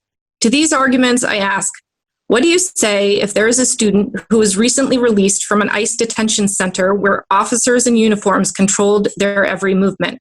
We have students in this situation. Should these students face a uniformed, armed police officer when they enter the building? What do you say if there's an undocumented student who's dealing with significant attendance issues? We have students in this situation. Should this student be approached by an armed police officer, no matter how well-meaning, to discuss their absences? These most vulnerable students deserve to feel safe and secure when they enter Portland or Deering High School, and they are not necessarily being represented in this discussion. And for those who do actually develop hallway relationships with the 2 men who patrol PHS and DHS, is creating a relationship with one individual member of the police department really enough? Can they really assume that their encounter with an officer downtown or state trooper who pulls them over on 295 to be like the one they had with the officer in school? Can we really trust that our students should extend that trust that they built to an officer who does not, to extend it to someone who does not know them from the hallway? Many of our BIPOC students, particularly many of our recent graduates, have made it clear that their experiences with police both inside and outside of their high schools are not ones where they feel safe. Some have argued about the need for an SRO to be part of promoting school safety. They have said that they are somehow part of our disciplinary systems. In my experience, there is a significant contradiction here. At the beginning of the 2019 school year, I received, as part of an all-staff email, more about a summary of what Officer Black does.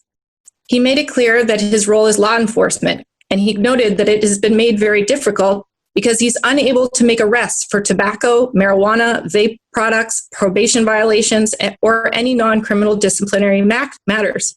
He noted that he was willing to, quote, assist anyone and intervene, quote, if a student gets aggressive. Assisting when a student gets aggressive might be managed better in this setting by a trained social worker, as an officer may, despite their best intentions, increase the level of stress and adrenaline for that student and for all involved. It has been my impression that our SRO feels compromised by the commitment to restorative justice practices, and so he's mostly there to be a presence in the hallways to keep them orderly and promote positive relationships with the police. However, there's something about an adult displaying a gun and a taser or pepper spray on their belt that adds an element of fear, even in a zero-stakes interaction in the hallway, that at best feels strange in a school. Unless a student has been given the message that it's impossible for them to ever be sprayed with mace or tased, they are going to wonder if it's going to be used on them. This is a visual threat. I believe that this lack of clarity mirrors some of the same concerns found in the discussion around us right now about community policing. Thanks. I want to say that over the last several years, I have become less safe feeling in the building. When we've had the SROs comment at staff meetings that they do not regularly attend, they have made comments that have made me feel very concerned. In one that I attended at Portland High School, an SRO said that the teacher who might go outside the room to grab a student who might be in an active shooter situation to provide them with safety and shelter, he explained that the teacher would risk getting shot if they did because officers on the scene, quote, will have guns drawn and there will be bullets flying down the hallway. The faculty was silenced after that quote. It's not a time to have more voices weigh in or more study. The data is indisputable, and I ask that all of you move forward and reject this amendment. I'm grateful to work in a district grappling with these issues, and I'm really glad that we are having the courage to be the first in Maine to take this step. Thank you so much. Before we go to the next speaker, earlier tonight we had Ella Anderson, who we could not get the mic to work. She emailed some comments, and I'm going to ask Board Member Atkinson. That's why he has his hand raised. I'm going to ask him to read it. I think we offered that to Ella when we couldn't get her to work. So, Ms. Atkinson, if you don't mind. Thank you, Chair. Yes, so these are comments emailed by Ella Anderson. Hello, school board members. I would assume your email inbox is full at the moment. There is a lot to talk about. Recognizing that, I still hope to receive a response from one or more of the members about the concern I wish to share with you. I'm a senior at Portland High School, white and female. I want to talk about our bomb/shooting threat that we had earlier this year. This event caused an immense amount of anxiety for me as a student, as I was given no information during the event, and the information given after was inadequate, to say the least. However, my social worker, Ms. Payson, recommended that I reach out to Mr. Bennis. I did not, but appreciated the opportunity to do so. That is not what I wish to discuss, though. I wish to say I did not feel safe at school. The idea of having an officer on site made me feel safer at that moment. But what did he really do? To add, I recently learned that there are no SROs, in parentheses, cops, on elementary school campuses and my alma mater, King Middle. Why is this? Is there a greater threat at PHS when King is only minutes away? Or is the SRO in place to police our students? I also wish to add that Casco Bay High School also had a threat around the same time as PHS. I heard from friends about the follow-up of that occurrence, that they canceled school for the rest of the day and the next, and then had a debrief meeting discussing what happened and how the teachers wanted to protect all the students. While at PHS, following the threat, we went right back to school after an extended lunch break. This made me feel unsafe, an issue I feel PHS staff needs to address as part of this conversation. An SRO did not help. If not having an SRO works for Casco Bay High, it should work for us too. All I know at this point is that I love PHS, but I would have felt safer at Casco Bay High School, and they do not have an SRO. If your argument for having an SRO is protecting kids from school shootings, why aren't they at the middle and elementary schools? Why? I truly hope someone reads this and responds. I would appreciate it immensely. If not, I will keep working on this next year as a leader on the student council at PHS. Sincerely, Ella Anderson, PHS Senior Student Council Secretary. Thank you, Mr. Atkinson. Next, we're going to go to Victoria Parker.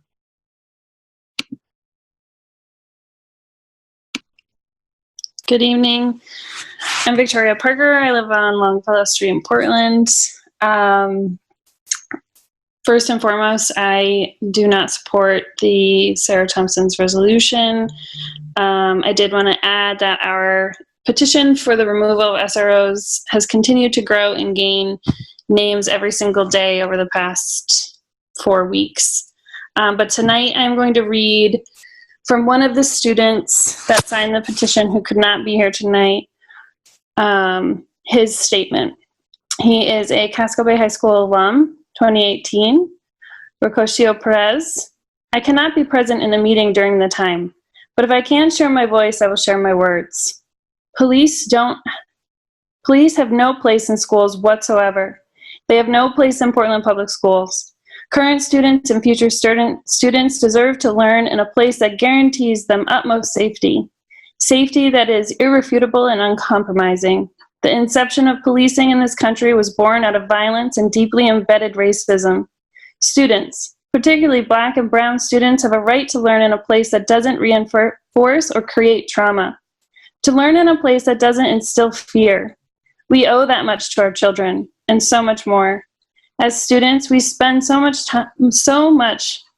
of the most transformative years of our lives in school. They deserve to be years filled with learning and growth, with knowledge and passion that leads us into our adulthood, not years filled with perpetuation of violence and racism. As a Portland Public Schools and Casco Bay High School alum and future educator, I urge you to end the MOU with PPD. Police have no place in our schools. They never have and never will. Tonight and every night that we sit here and continue public comment on this discussion of having a police officer armed in our schools, we are asking students of color, our Black and brown students, to stand up and speak through their trauma. There is not 6 months. There is not a year. Black and brown people do not deserve any more waiting. They deserve freedom in their hallways. They deserve to stop having to share their trauma so that we can feel safety and security. More data is not needed. The voices have been heard for hundreds of years. SROs have been around since the 50s, and they have not proven that they will keep school shootings from stopping. They have not proven safety. Instead, they have proven that they will cause trauma. They have proven over and over again that they will be a siphon in some way to our juvenile detention center. Tonight needs to be the last night we call our students who are listening and mostly not speaking because of the trauma that when they hear these stories, feel over and over again. We need to act and not make them wait anymore. I give my time back to the chair. Thank you, Victoria. Next, we're going to go to Katie Brunel.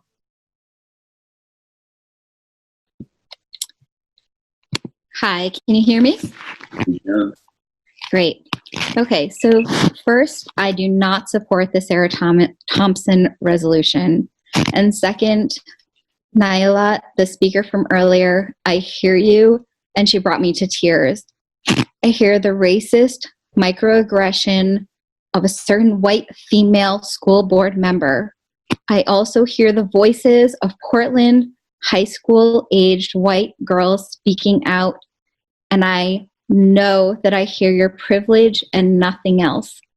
I don't hear your need or want. I hear that you are promoting your privilege and only your privilege to have white males be in a position of security and safety, and I'm sorry for you. This systemic is on purpose.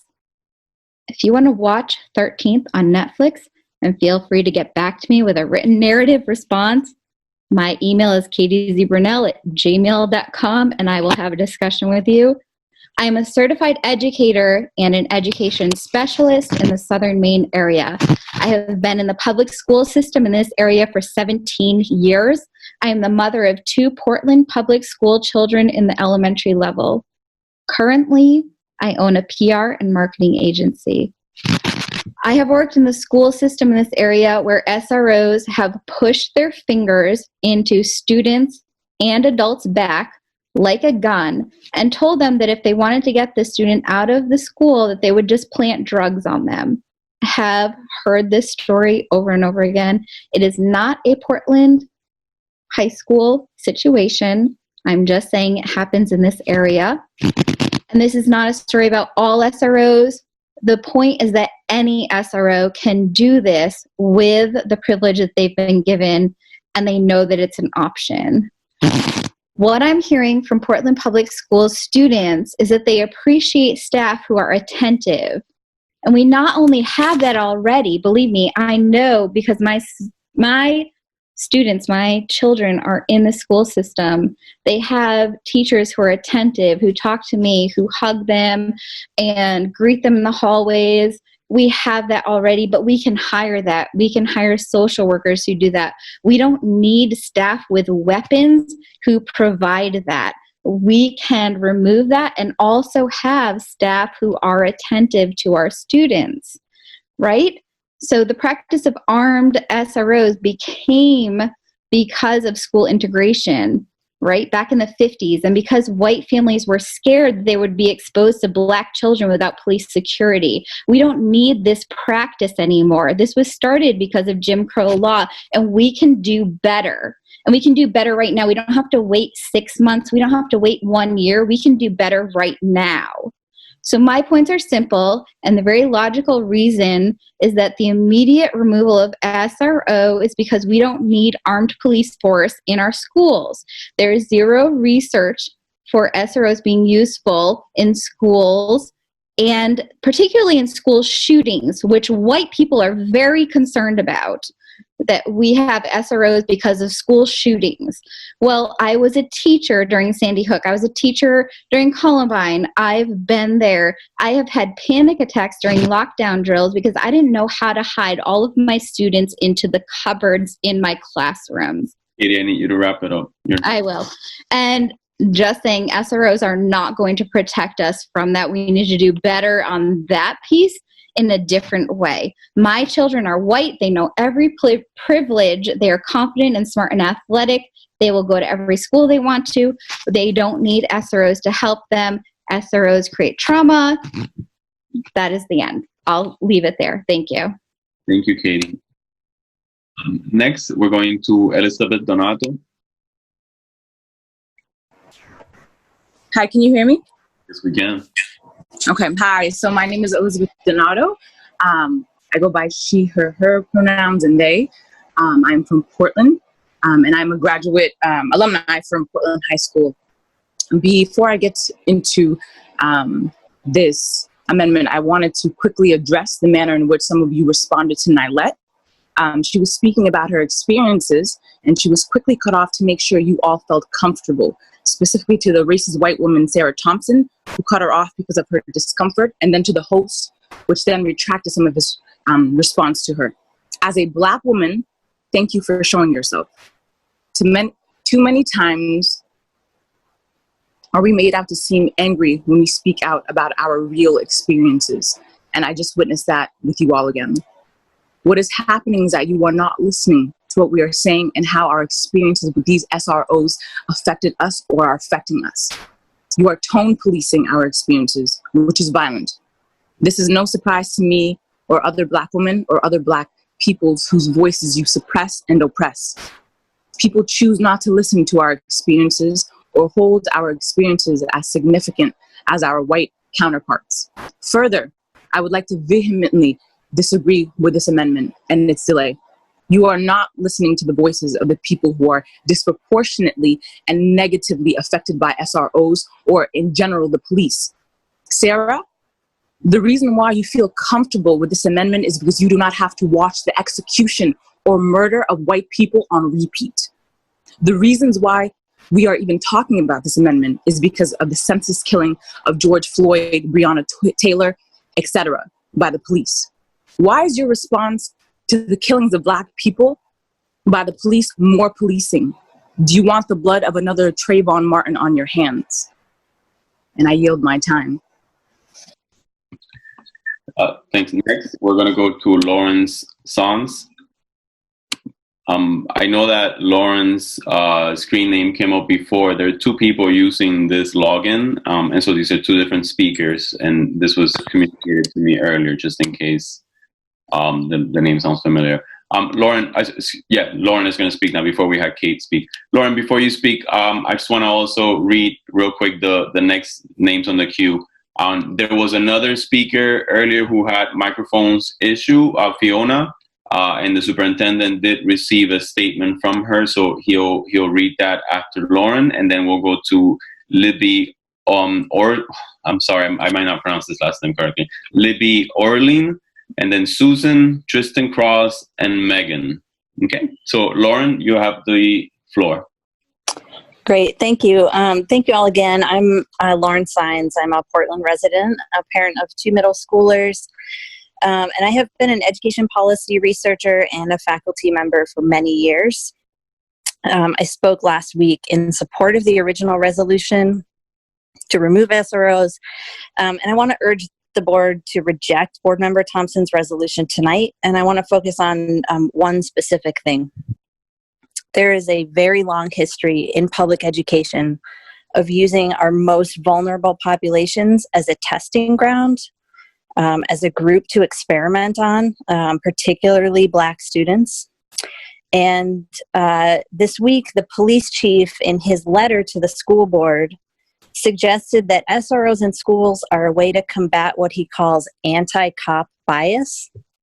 And this language is reflected in Board Member Thompson's resolution as well.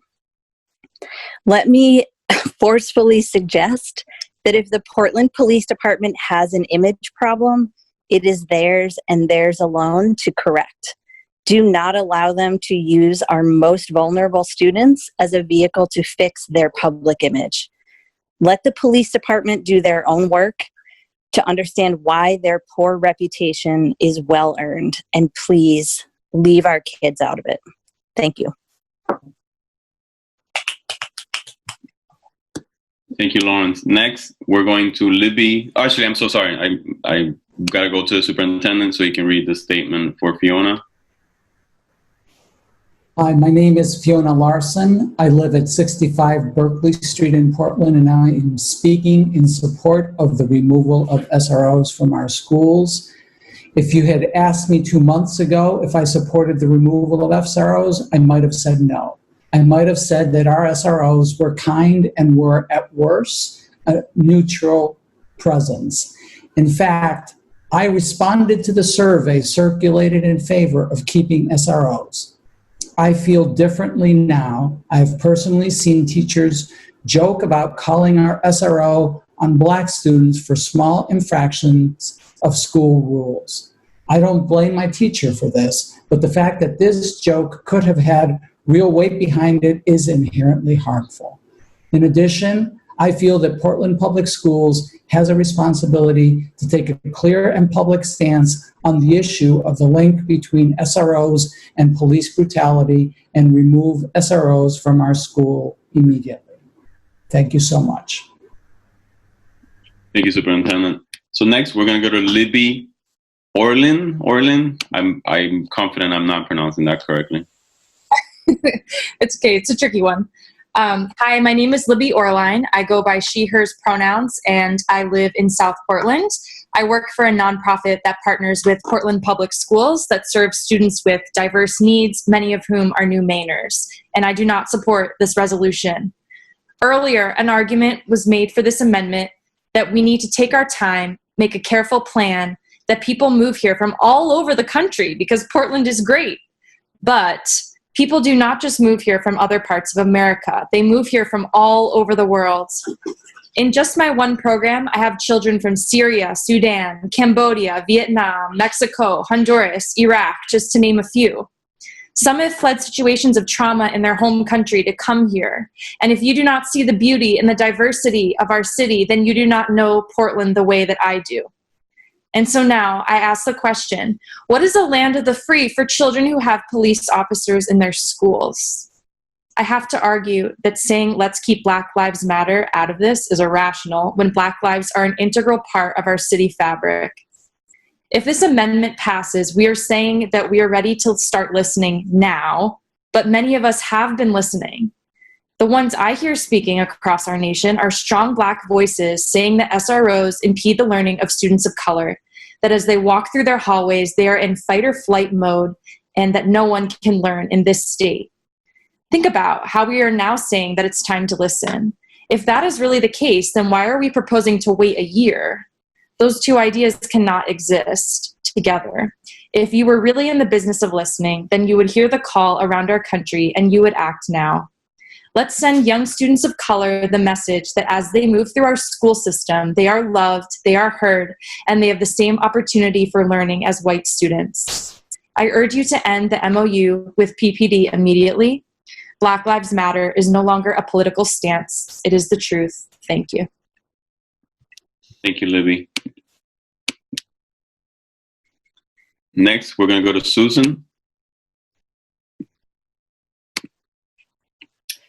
Thank you. My name is Susan Bragg. I live in Portland on Woodford Street. I'm also a USM student. I'm not a parent, but in a few months I'll be a registered nurse caring for community members, many of whom may be students and graduates of the Portland Public Schools. And I'm speaking in opposition to Board Member Thompson's proposed amendment. I raised my hand specifically because I wanted to address arguments earlier that I heard that only those who are in school day to day should be a part of this conversation, and that the argument against SROs is being raised by politicized outsiders. Besides the fact that, as far as I can tell, that's a misrepresentation of those speaking up, I want to remind us that school communities do not exist in a bubble. Let's remember our current pandemic. In Maine, the racial disparities of COVID-19 are the greatest in the nation. Let me underline a quote from the Boston Globe I just pulled up. Black Maine residents, who make up 1.4% of the state's population, account for nearly a quarter of the state's coronavirus cases. Let me share another quote from the Federal Department of Health and Human Services Healthy People 2020 campaign. Discrimination on the basis of race has been linked to disparities in health outcomes for racial and ethnic minorities. Racism has been linked to low birth weight, high blood pressure, and poor health status, among other outcomes. I will not repeat all that has been stated showing evidence that policing in schools is based in and promotes racial oppression. That point has been made. But I want to point out that this reality is not separate from realities of health disparities that should make our state ashamed. Don't get me wrong, I'm not blaming schools for all racism. Healthcare itself has a long way to go to address systemic racism, but nowhere has the influence that schools do. Public schools are the bedrock of our society.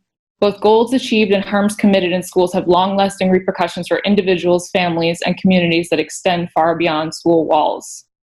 But when students are unfairly targeted by policing at schools, like we heard about earlier, their stress hormones levels like cortisol rise. Over time, elevated stress levels lead to long-term health effects like heart disease, high blood pressure, cognitive problems, anxiety, and depression. If not always by police, racism still kills. What I'm trying to say is what happens in schools does not stop at the door, and we cannot pretend you are isolated entities. The health of schools becomes the health of the community. As a future nurse concerned about the health of Portland Public School students and the Portland communities, I ask you to reject this amendment and to not delay and to pass the resolution to end the MOU with the Portland Police Department. Thank you so much for your time, and to all those for your leadership. Thank you, Susan. Next, we're going to go to Tristan Cross.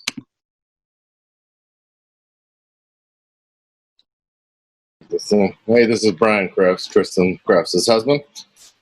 I don't have an account. I just wanted to speak my mind. Brianna, do you have something to say? Do you have something to say? She's going to be a student in the high school in 2 years. Her sister's going into school next year, into high school. And yes, I'm white. I grew up as a Jewish German. I have a black niece. As far as this goes, I support waiting to try to figure out what we need to do, because there's no implications of what is going to happen with taking SROs out of the school. You need to not just take everything away and then not have anything else to cover what you're taking away. In 2017, 457 white people were shot by police. 223 black people were shot by police. So that's double. So you would think white people would be like, oh, let's get rid of police. But that's not the case. And as of 2020, 172 people have been shot by police, and only 88 black people have been shot by police. I support Black Lives Matter, but you know what? All lives matter. We need to take a step back and say, all right, let's see where we're going to go forward here. Okay? That's all I'm saying. That's all I got. Yes, say something. I'm not going to high school if there's no cops. So that's it. My daughters are scared to go to school. Just because they're white doesn't mean their opinion doesn't matter. Off to you, Roberta. Thank you, Brian. Next, we're going to go to Megan.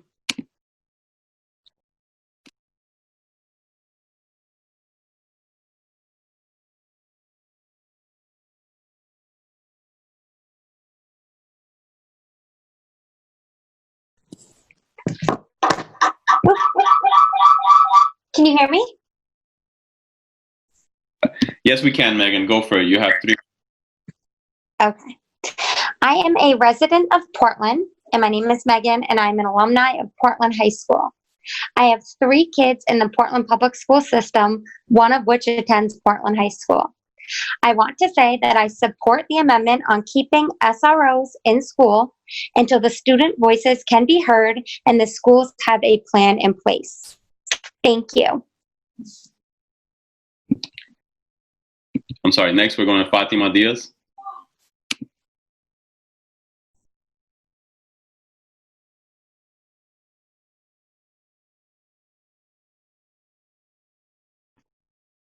Fatima?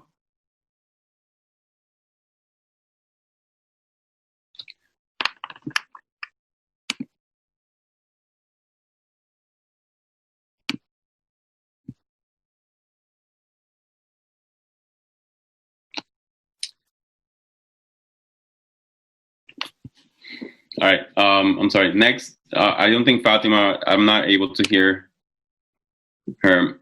I'm going to leave her there and then go to the next one. Let's go to Sadie.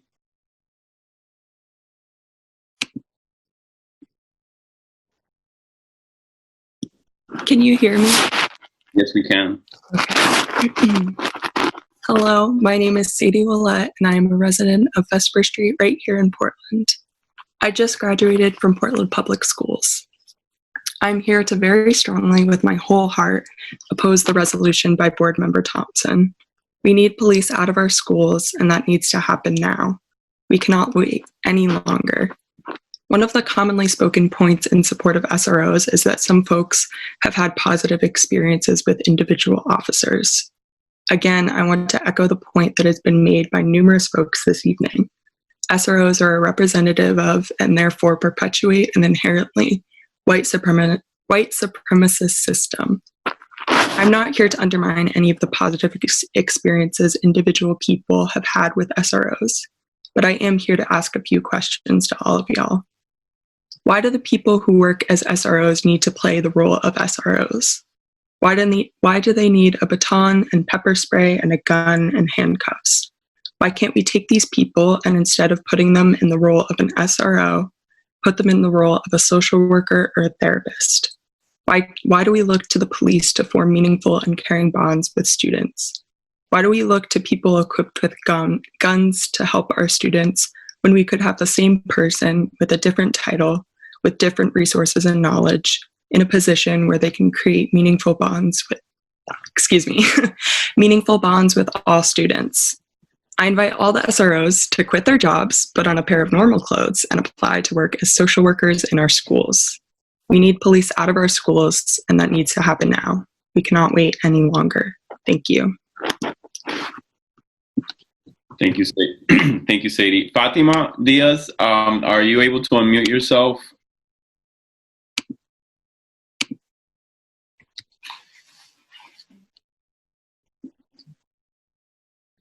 Right. Fatima, we cannot hear you. If we're not able to get your microphone to work, if you could email your comments to the board so we can receive them that way. I'll leave you here on the able to speak for a moment, see if we can figure that out, and then I'll move to Todd Williams. Yes, we are going to bomb the protest.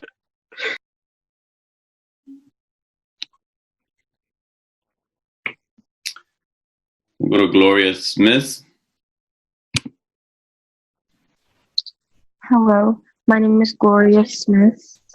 I am I live at 63 Chatham Drive in Portland, and I just want to say, fuck all the fucking niggers. I'm gonna bomb up this place. All right, we're gonna stop with the public comment right now. I feel like too many of those have happened, and I feel really bad for anyone else that's on the queue right now. But given what's happening right now, I don't feel comfortable continuing the public comment portion.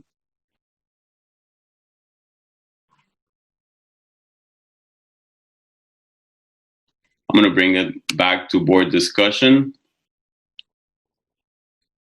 and ask board members to raise their hand and move us on to the next portion of our process.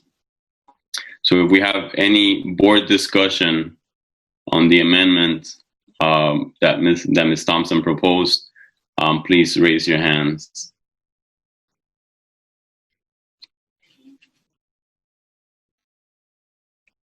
No one? Ms. Morioni? Thank you, Chair. I'm very extremely sorry that was just happening. This is a very difficult decision. It's been lots of hard reflection for myself, as well as research, as well as listening to all of the public members, as well as all the emails flooding our inboxes, reading them diligently. I feel a little bit like I want to make the right decision, but then somehow I'm feeling it's the wrong way. And what I mean by that is I want to appreciate and say thank you to Board Member Thompson for her work with community members and our students and teachers, and to Gabby and Abigail, or Abby, I'm sorry, the Daniels sisters who helped draft it, the resolution with Ms. Thompson. Thank you for all your hard effort. Thank you to Nyla, who came forward tonight brave, wanting to speak to us. Thank you to all the students that have wanted to speak. And looking back at our board governance policy, which sometimes when I'm at loss for what to do next, I go to our policy work. And our first A in our policy of our board governance says specifically that we need to make sure that we are placing interest of our students above all others in every decision that we make. So I appreciate all of our community members, those that have taught me a lot, have heard a lot, and I appreciate all of those that have spoken out in favor of removing our SROs. I, too, am in favor of removing our SROs. I want to say thank you to Officer Bennis and to Officer Black.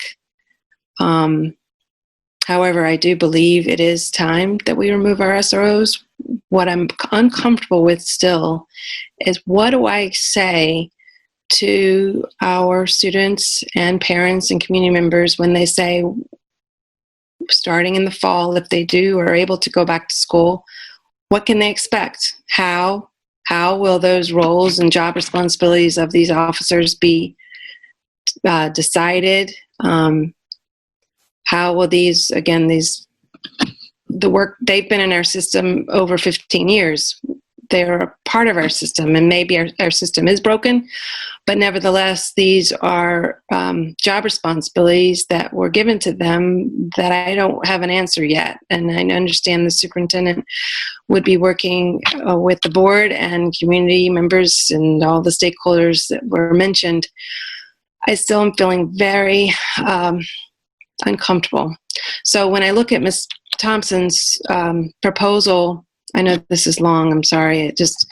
And I look at the proposal in front of us in terms of having more time to understand and develop the answers around how and why and what can the expectations be of our students and families in our high schools. I just feel very uncomfortable without having a very clear understanding voting on this. Understand the immediacy of this to get them out of our schools sooner rather than later.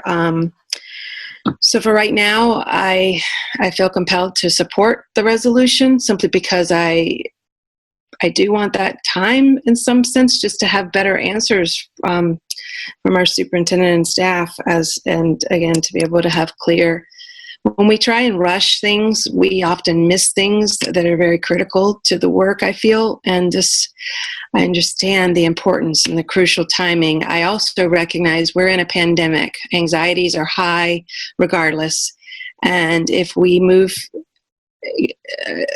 too quickly in this, I worry that we've also skipped over some important pieces around who will take on these roles and responsibilities. And as a learning body, as ones that we are encouraging learning, I also feel like I made a note around how are we as board members truly being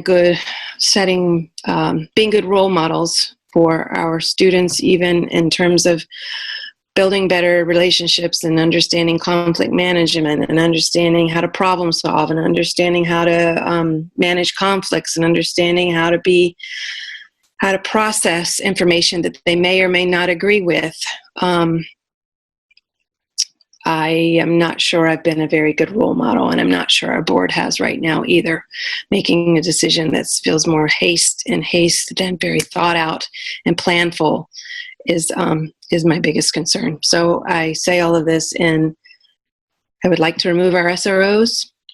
I'm not necessarily in huge favor of all the language in the resolution, except for the fact that it would give us and the superintendent and staff some time to put in measures that could be answer some of those questions around who and how and why a little bit more thoroughly. But thank you. Thank you. Thank you, Ms. Morioni. Ms. Trevorrow? Thank you, Chair. I did want to acknowledge particularly the students that worked so hard on this resolution. Everyone that worked hard on this resolution. It took a lot of gumption and tenacity to bring it forward, and I appreciate that sentiment.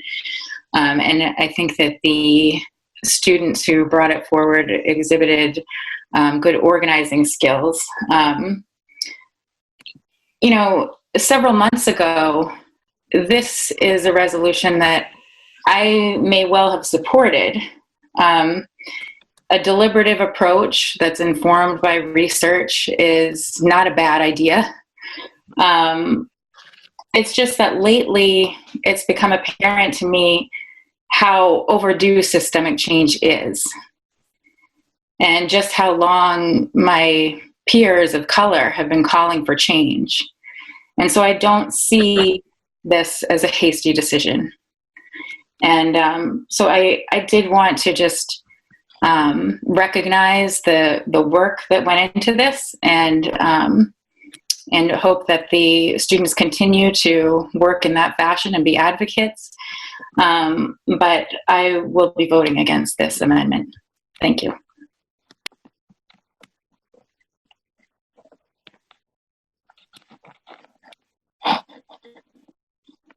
I'm sorry, I was muted. Ms. Bigdor? Thank you, Mr. Chair. I will be brief. I want to first start by commending every single student who has been part of this process.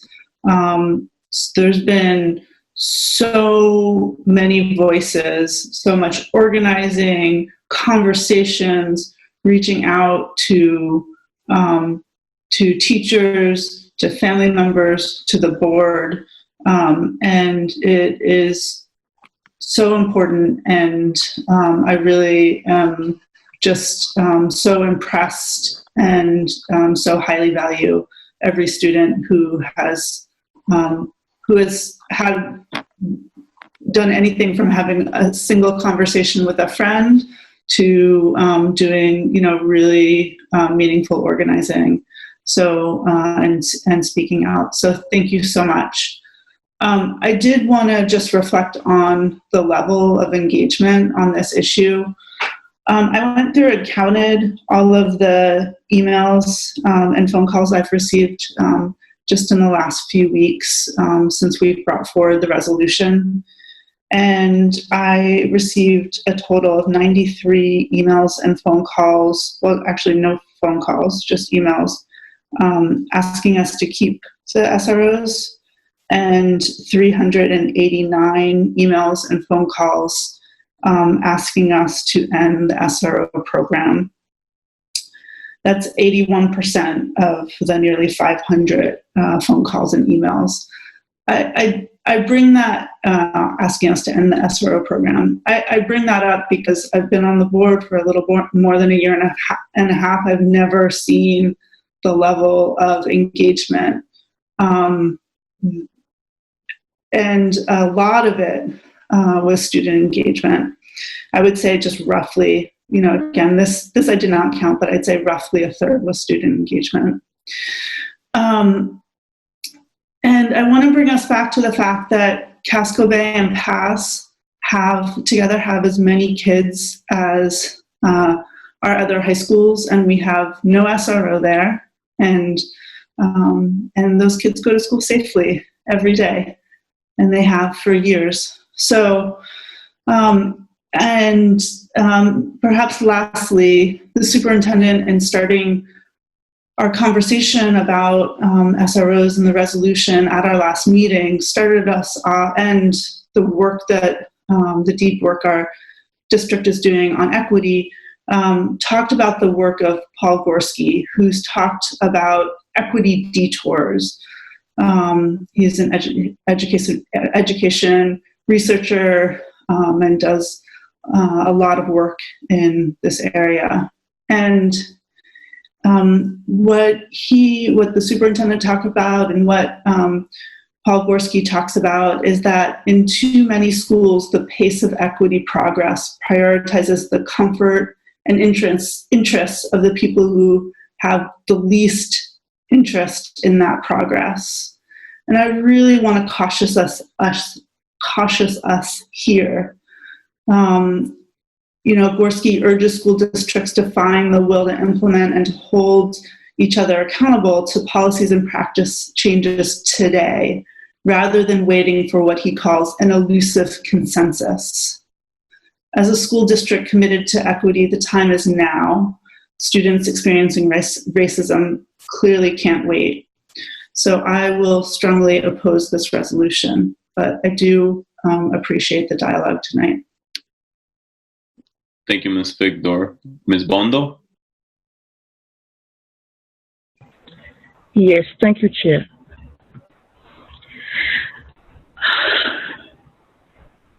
Just want to,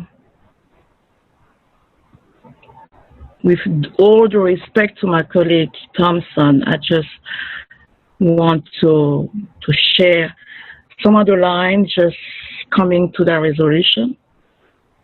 On the side, on the principle, espoused by Portland and Power to ensure that student and parent voice are reflected in policies and practices. Without Portland Public School, students and parents are expert on what they need to be successful in education.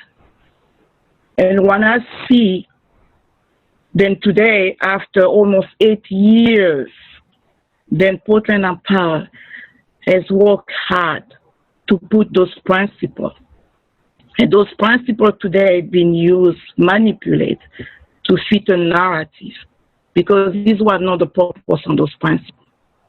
Those principles then we had created, it was a principle because I was one of the co-authors with about 6 other parent organizers who've been working hard for almost 8 years to build a bridge or platform with schools to engage parents of marginalized people. The voice, and we're talking about here, principle is the voice Nyla. It's the voice of all marginalized students who've been all the time be left behind and never get a chance to speak out. Those principles that we're talking about, the parents, is the Nyla parents' vote.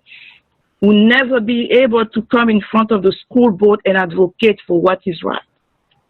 Those principles that we've been talking about, Portland High School, and then helping schools to engage parents to the process of communication and collaboration to try to work on some issues like the safety issues, racism issues, discrimination issues, stereotyping issues. This is what the work that we've been doing as a Portland Empower.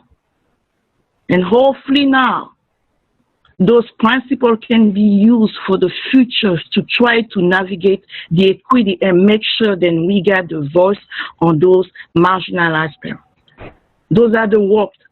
And those principles were written by immigrant parents who do value education and safety for the children, but they've been looking at a platform where the communication collaboration can be put in place, because all voices of parents and children and our students and staff need to be all recognized. And I would be voting no for the amendment, because our purpose, our principle that we have created as a Portland Empower cannot be manipulated to fit a narrative.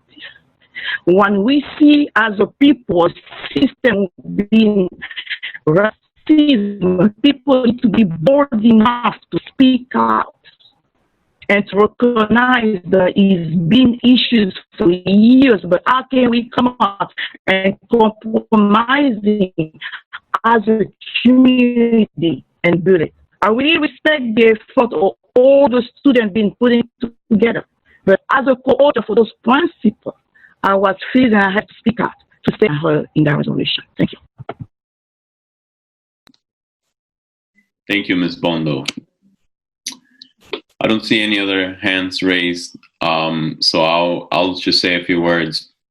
First thing I want to say is to the members of the public who we did not get to hear your comments. I do apologize for that. I hope you understand that I cannot allow those interruptions to happen again. We've had meetings in the past where that got out of hand, and I just do not want to take that chance. I want to encourage you to please email us your comments. I know it seems like a small gesture and maybe insufficient, but it's the least that I can extend right now. As far as the amendment on the floor, I think my board members spoke and expressed some of the same reasoning that I would give to not support this amendment. So I'm not going to be redundant or repetitious. I will not be supporting this amendment. Having said that, if there's, I see Mr. Burke. Let's go to Mr. Burke, and then after that, we'll take a vote on the amendment. Thank you, Chair. I'll just say briefly that I'll be voting against this amendment. I will not subject our Black students to further silencing and erasure at the hands of white rage and fragility that we know happens already, and we saw here tonight. And I'll say that if we're so interested in data and study, and our worst fear is a school shooting, then our energy is better suited to be put towards the study or to change our federal and state policies to ensure that the CDC can study the effects of guns on public health and to put in place gun regulations. A good guy with a gun was never the thing that's going to stop a school shooting. That's been true this whole time since we first saw shootings begin. It continues to be true. And we know that there's harm that occurs in our schools every day because of the presence of police officers. That said, again, I will not be voting for this amendment. Thank you, Mr. Burke. All right, if I don't have anyone else waiting, I'll ask the superintendent to call the roll so we have a vote on the amendment on the floor.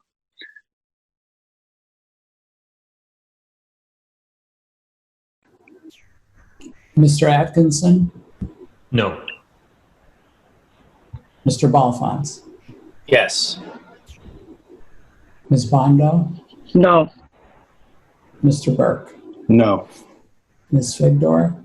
No. Ms. Morioni? Yes. Ms. Thompson? Yes. Ms. Trevorrow? No. Ms. Brown? She had to leave. She did text me. Ms. Yangala? No. And Chair Rodriguez? No. And so the amendment fails with a 6-3 vote, and the one student present voting with the majority.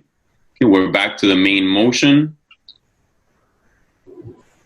And do we have any further questions on the main motion? I'll remind you that the main motion now was amended earlier with what Ms. Figdor had proposed. So if we have any questions or any further questions.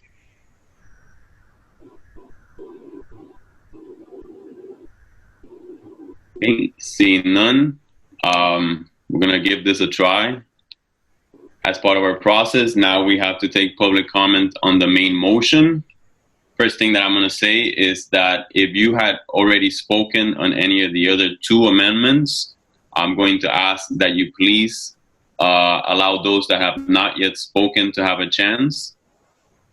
If we encounter the same issues with the interruptions, when I go to the public comment, I will cut it short. I will not take that chance again. And again, if you've already spoken on either of the two amendments that we already had public comment, I ask that you please allow those that have not spoken tonight to have that opportunity. Having said that, again, we're back to the main motion and we're going to attempt to get public comment.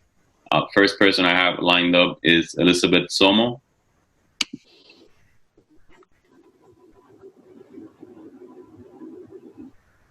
Hello. Hello. My name's Elizabeth Somo. I'm a social worker for the school district. And I'm also a parent of a student who just graduated. And I live in Portland on Woodlawn Ave. Those are all the things I have to say, right? And I am in favor of removing SROs from the school buildings. And I think that the resources, I think overall it's admirable to, I thank the Movement for Black Lives for putting such a push to move resources away from punitive measures towards community. And I think that is the right thing for our schools and our community. And I think this is a good step in that direction. And I would like to see that money, those resources, be moved into community and into healing. So moved to have some money around restorative practices, to have more resources for students, to really look at what the schools avenues for dealing with behavior and what we do and how we can make that a more positive and safe experience for students. And I'd also like to say that I think people would be surprised how good school staff are at de-escalation. And I work with particularly students with some behavioral disabilities, and we do a lot of de-escalation, and I think that the idea that there has to be a gun involved to de-escalate is scary, and is scary to me, and I don't like the ideas of there being guns in schools at all. And I think that we as school staff are certainly not perfect, and we've got a lot of work to do on ourselves. But I think that we can use those resources in a more healing and community way. Thank you. Thank you, Elizabeth. Next, we're going to go to Claire.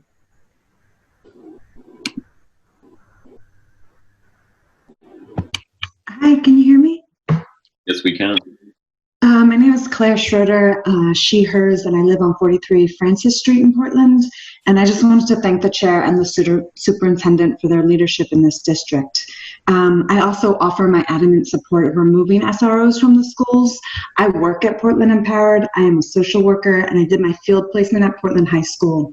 Today, I represent myself as a mother and an aunt of a Portland High School student. I am a white woman and a community member who has been doing anti-racist work, and have worked closely with Portland Public Schools for the last 5 years as a community engagement specialist. So I implore you today to please listen to those voices most negatively impacted by SROs, especially our Black students. We cannot continue to say Black Lives Matter and do nothing to put action and money behind that statement. We cannot say we want to address racism without listening carefully to students and families of color, not just tonight, but always. What I have heard from students in my years of working with them is that yes, some of the officers may be okay, but they represent a system of racism and oppression that is problematic and harmful to the social and emotional learning of students. The officers in our schools are not immune to the racism in our society.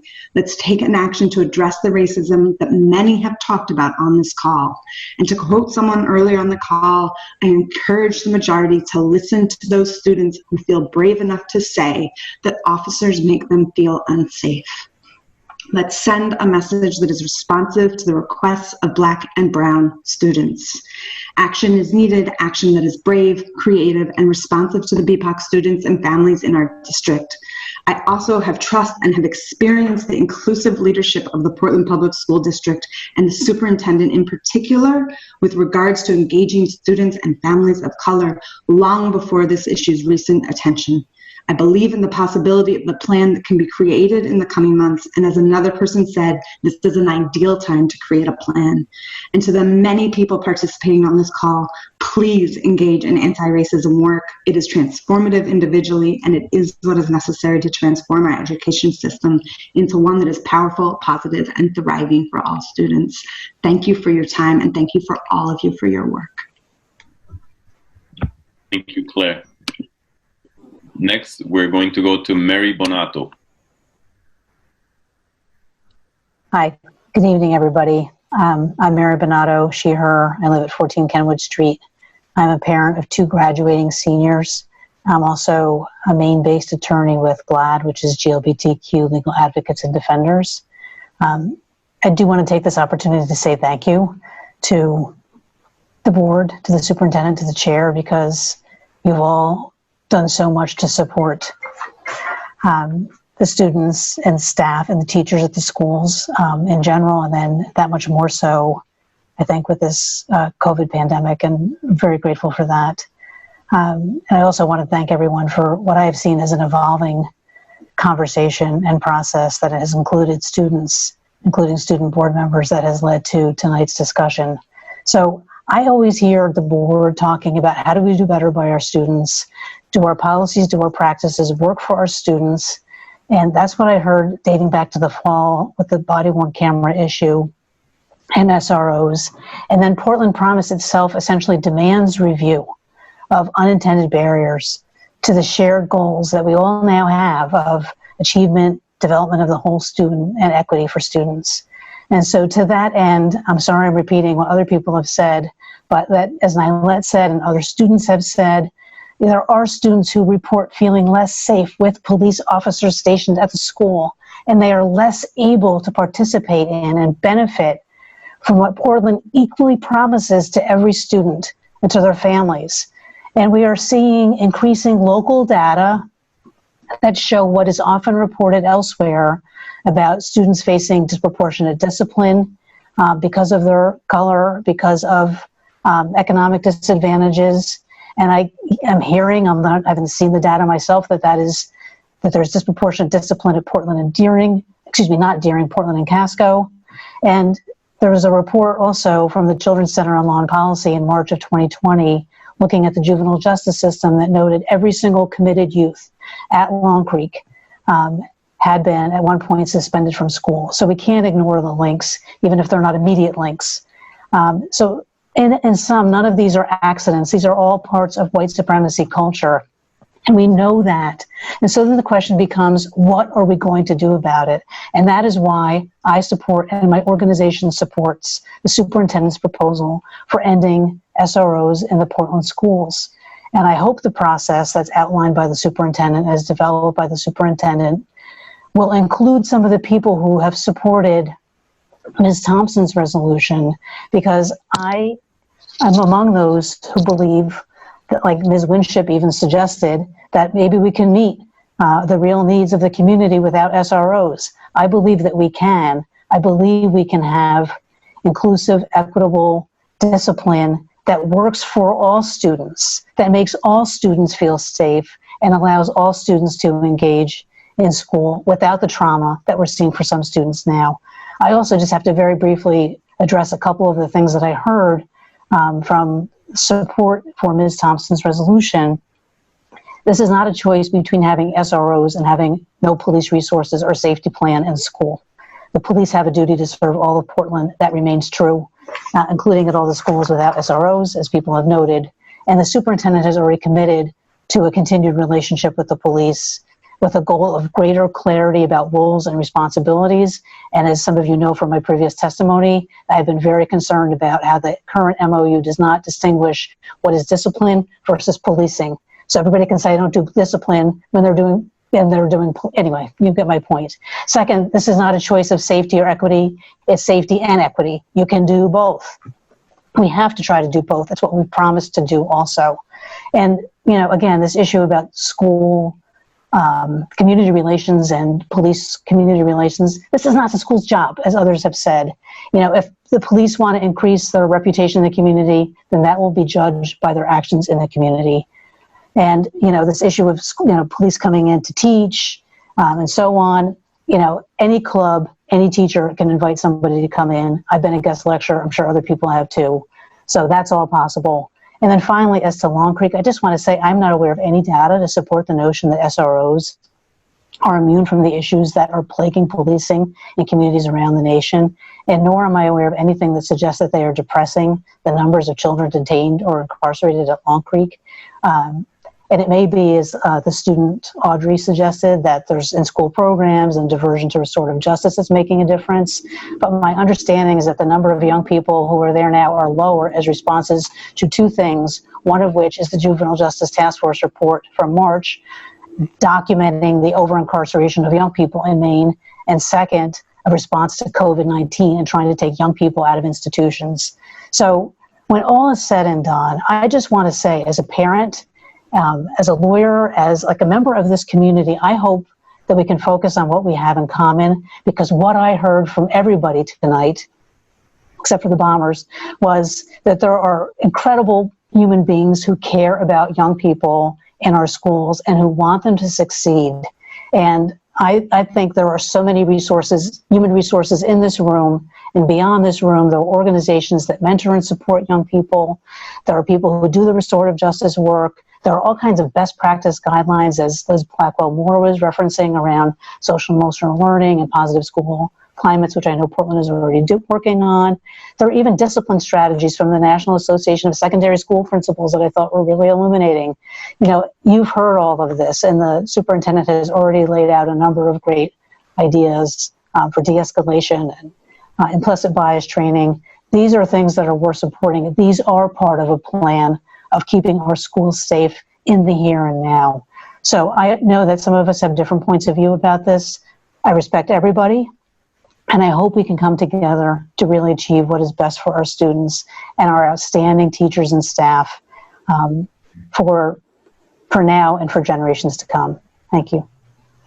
Thank you, Mary. Next, we're going to go to Danny Collins.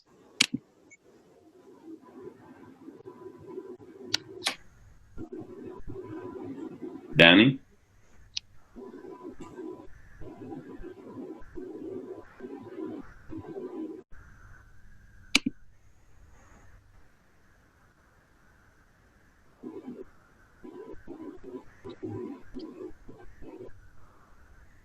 Okay, if we can't get Danny, I'll leave him there, and we're gonna move to the next.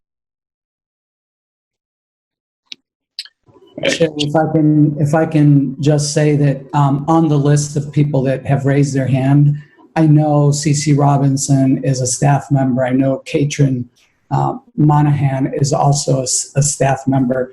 Dave Hilton is a staff member. Olivia Bean is a staff member. Gabby Daniels, as you know, is one of the authors of the resolution. So I can, I think I can say that those are all safe folks to speak. I can't speak for the others. So I'm very sorry if I'm missing somebody that is, known to others. And if any of the other staff that are here now know any of the other folks, if you can vouch for them, I think that would be great. But otherwise, some of these other folks, I can't vouch for them. Yeah. So I'm just gonna pick up what you're laying down, Superintendent, and I'm gonna go through the names that we did recognize, and then we'll go along after that. Okay. So I am going to go to CC Robinson. Hi. Yes. Can you hear me? Yes, we can. Awesome. I'm Cece Robinson, and I teach at Casco Bay High School. I live at 46 Prospect Street here in Portland. I'm also the mom of an elementary schooler and a middle schooler. We have a crisis. We all know this. Timing matters in a crisis. That's why we're awake right now. This crisis is impacting education. It's ripped social fabric, a lack of trust, a widening gap between teachers and students that frankly makes it hard to teach, but more importantly, makes it hard to learn. We need to take every possible step to rebuild that trust between teachers and students, because that's what our students need to learn. And timing sends a message. We need to decide now to remove SROs from schools and end the Memorandum of Understanding with the police department. Our Portland Public Schools mission ends with a promise that I hope we can fulfill. The claim is we build relationships among families, educators, and the community to promote healthy development and academic achievement of every learner. What kind of relationship ignores distress? An abusive one.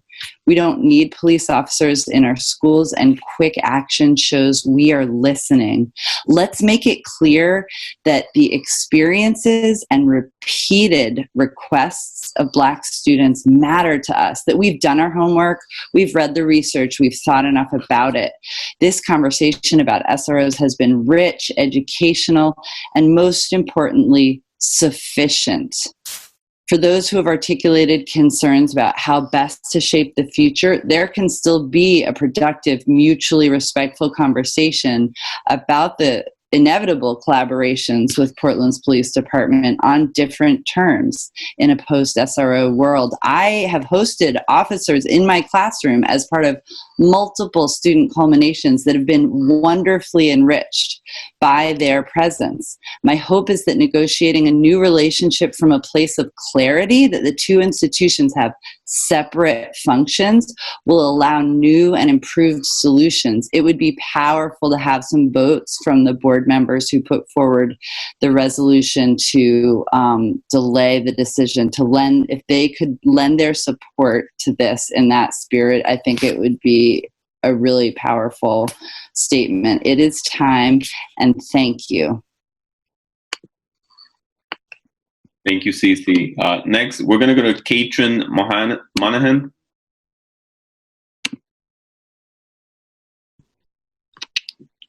Hi, can you hear me? Yes, we can. Hi, I'm Katrin. I live in Portland, and I teach in Portland in an elementary program for students with behavioral disabilities.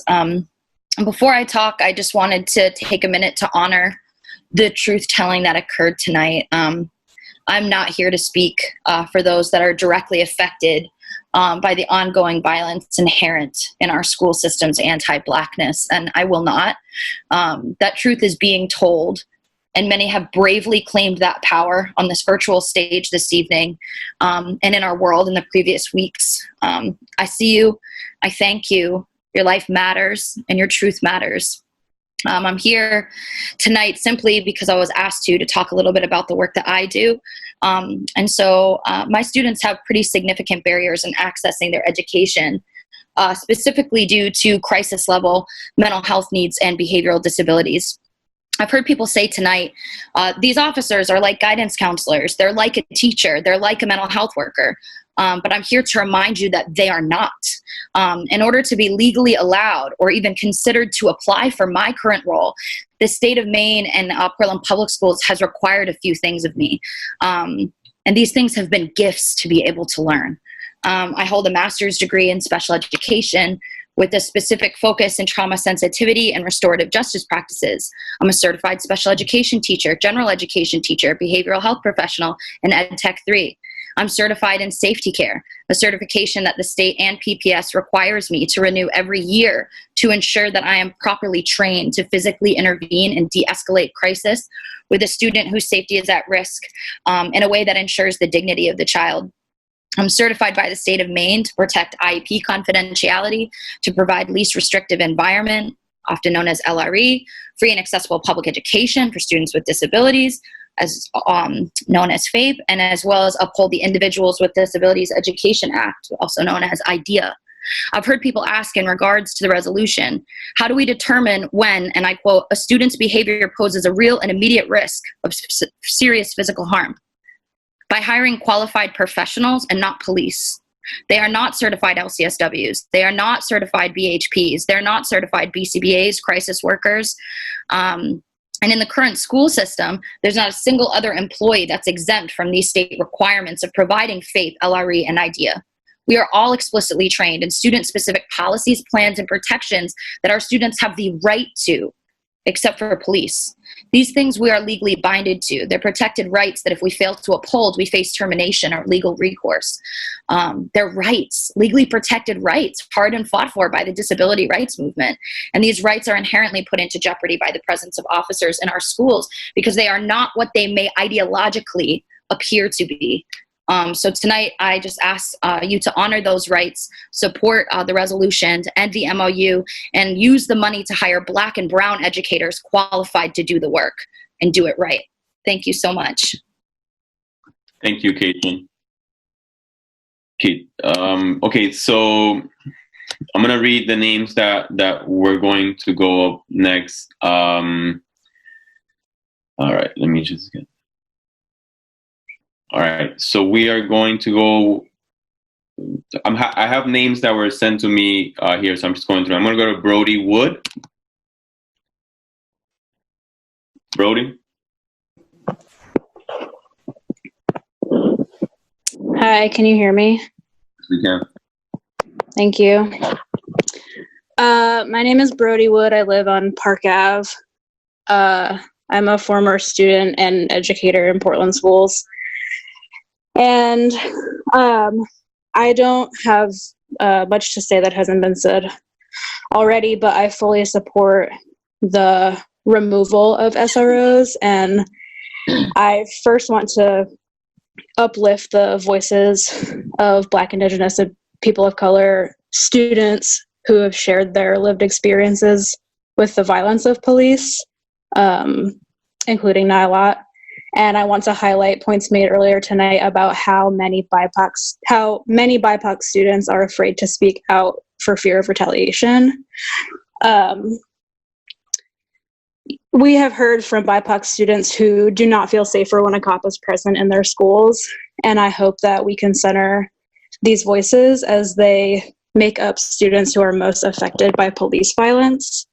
It is my hope that this direct feedback from those we're trying to keep safe, that the goal of making students feel safe is not being met, is enough to understand that it is inappropriate to keep SROs in schools.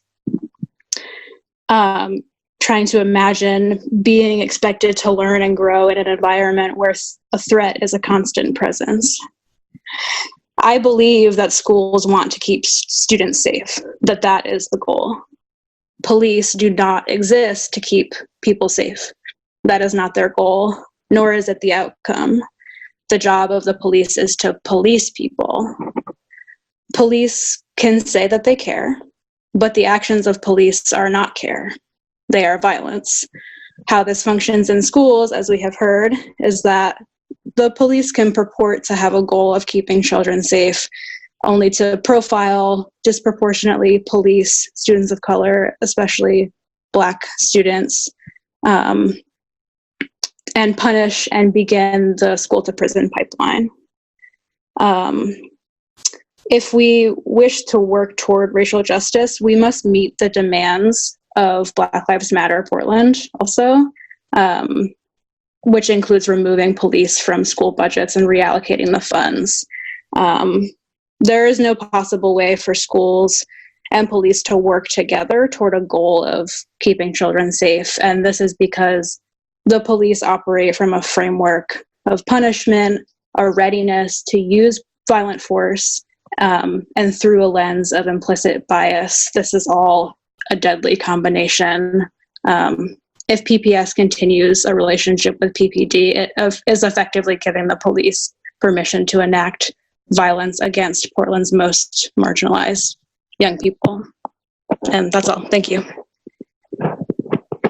All right. Next, we're going to go to Sean Douglas. Sean. All right. Hi. Can you hear me? Yeah. Cool. Thank you. Yeah. So my name is Sean Douglas. I go by he, him pronouns. I live at 90 Brackett Street in the West End. And I'm commenting because I support this resolution to end the MOU and to remove SROs from Deering and Portland high schools. Excuse me. I do not have children in Portland schools, but I'm coming to this conversation with some work experience. I work at a nonprofit that provides support services to migrant students in Portland schools and other locations statewide. And I previously worked in immigration law, actually at ILAP in Portland, and worked on several cases with immigrant youth enrolled in Portland's public schools and other schools in the area. So I just say all that to just describe some of the perspective I'm bringing to this topic.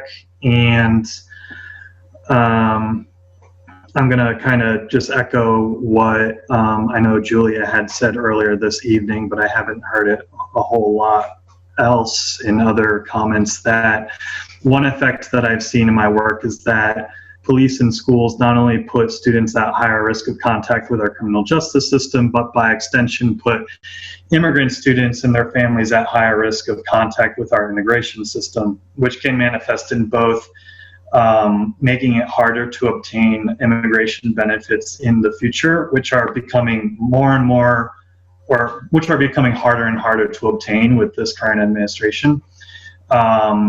And also can put immigrant students or their families at risk of deportation. And such a police presence in schools can inhibit the ability of those students to feel safe in school, which in turn can prevent those students from receiving the full and equitable education they are entitled to, regardless of immigration status in this country. So that's, pretty much what I wanted to say. And thank you. Thank you, Sean. Okay, so next we're going to go to David Hilton.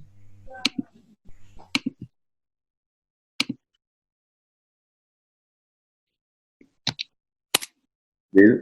Thank you, Chair Rodriguez. It's David Hilton. I'm a Portland resident, parent, and I teach at Lyman Moore Middle School. I'm board member, superintendent. Thank you very much for holding this meeting and providing a forum for public input. I realize the hour is late. Your modeling listening and perseverance on behalf of students and your leadership tonight makes me proud to teach here. My principal recently gave me a book to read. It's called Troublemakers, and it's written by Carla Shalaby. And there's one passage that feels especially relevant. I'm going to read it now. We need new ideas about what it means to make our schools safe. If we are awake in this political moment, we know that police are not a resource for making us safe, especially if we are not white.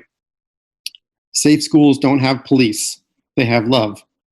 Human beings feel safe when they know that their personhood will not be assaulted by way of marginalization, public humiliation, and rejection. They feel safe when they are accepted, embraced, cherished, even when they mess up. Police can't be responsible for providing this kind of safety. It isn't in their job description. This is the task of education, and it falls on our shoulders as teachers. End of passage. In short, I hope that you will vote to remove police from our schools tonight, and I hope none of us will stop there. Data shows that not only are Portland police more likely to arrest Black people than white people, but also that Portland teachers like me are more likely to discipline a child of color than a white child. I need to reflect on myself as a teacher and a person and look for ways to address my own biases. Others know that they have work to do too. I hope all of us in education can collaborate to help each other dismantle the deep systemic racism that afflicts our schools. I'm ready to do my part. Thank you. Thank you, Mr. Hilton. Okay, next, we're going to go to Ryan Schmitz. Good evening, everyone. Thank you very much for your leadership, and I appreciate everyone's shares tonight. So my name is Ryan Schmitz. My pronouns are he, his. I live on Congress Street in downtown Portland. I'm a civil rights attorney, but here in my personal capacity as a resident of Portland. I'm here in solidarity with any student who's been marginalized because of the circumstances of his or her birth. I'm here to support the Black Lives Matter movement, and I'm here as a resident of Portland to encourage the school board to terminate its contract with the Portland Police Department and remove school resource officers from all Portland public schools. If the city of Portland wishes to affirm its commitment to racial and class equity, removal of student resource officers is one of the many necessary steps, and the presence of SROs in Portland schools serves only to transfer limited resources from necessary social and occupational services to a law enforcement program which lacks any evidence of efficacy. Portland must make efforts to listen to the voices of its marginalized residents, and the Portland chapter of Black Lives Matter has demanded in no uncertain terms that the MOU placing SROs in Portland public schools be eliminated. The freed up funds must be distributed to bolster social services within the schools. Social workers, occupational therapists, speech therapists, teaching aides, all examples of essential services which would be far more effective in ensuring a safe, supportive, and equitable learning environment. It's time for Portland to show it actually believes that Black Lives Matter. The conversation about the efficacy of SROs has happened already. Now's the time to act. Remove SROs from Portland schools, fund services designed to uplift students and support BIPOC students, students with disabilities, and students from working class families. I hope that the board eliminates the MOU with the Portland Police Department and begins a new phase of equitable education for all Portland students. Thanks very much. I cede the rest of my time. Thank you, Ryan. Next, I'm going to read out the names that we still have on the queue. So we're going to go next to Olivia Bean, then Gabby Daniels, Stephen Shorts, and then we have two other names, Tanya Marcus and Mohammed Abdullah. So Olivia Bean, we'll go to you first. Can you hear me? Yes, we can. Hi, my name is Olivia Bean. I think most people already know that already. I teach in Portland and I live in Portland. And I want to re-emphasize the point that David made about not stopping at just removing the SROs. And in all of this talk about anti-racism that's happening lately, there's this idea of allyship versus being an accomplice and a co-conspirator. And having the idea to get rid of SROs is allyship, but will you be around afterwards for what happens next? Whether we want them to or not, right now, SROs are filling roles in our schools that help students. And unless there's an amendment to this that guarantees that's going to happen, I really fear that it's going to get pushed aside and end up being a net negative. But this is a small thing, but earlier when an amendment came up to try to make this more clear, it was decided to not go on with it in order to preserve time, which is well-meaning and all, but taking the quick route is how we ended up in this place. Putting police in schools is a quick fix. So deciding not to amend something to have clearer language about what comes next is a shortcut. And shortcuts don't work. Shortcuts hurt students of color and staff of color. I also want people to remember on the call of the students and staff who spoke, who are people of color, and that you lift their voices, like Nyla and others who spoke. That's it. I yield my time. Thank you, Olivia. Okay, we're gonna go to Gabby Daniels.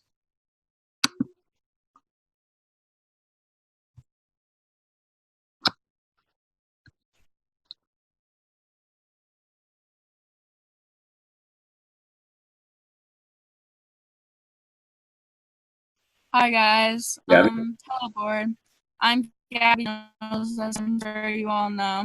I would like to take the time to personally thank Ms. Thompson for allowing the relevant stakeholders to have a voice. You truly are a leader I aspire to be and stand up for what's right. Allowing my sister and I to be a part of your incredible resolution was a blessing. You truly cared for all the voices being heard.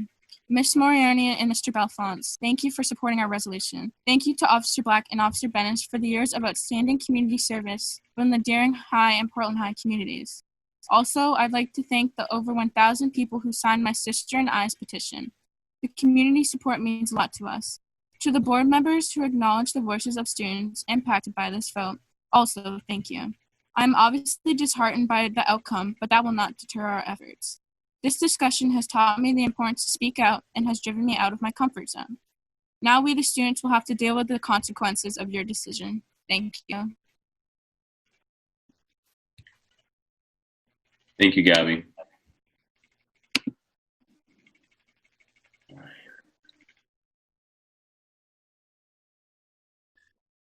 Okay, next we're gonna go to Stephen Schwartz.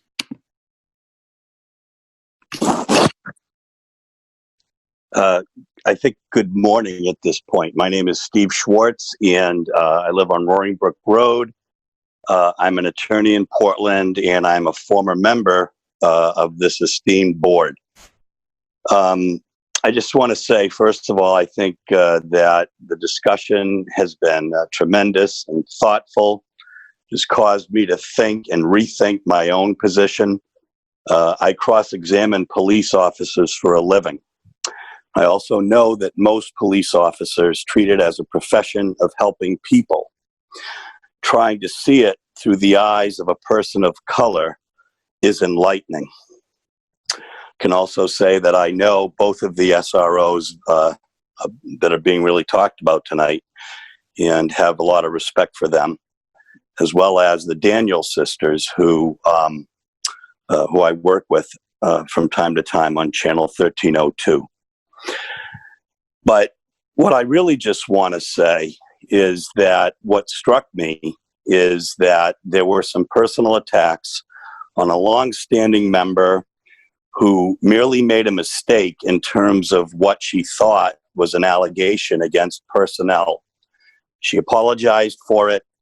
I think that I really wish that somebody had stood up and been able to say, you know, that that she's by no means a racist, because that's what was said by subsequent callers.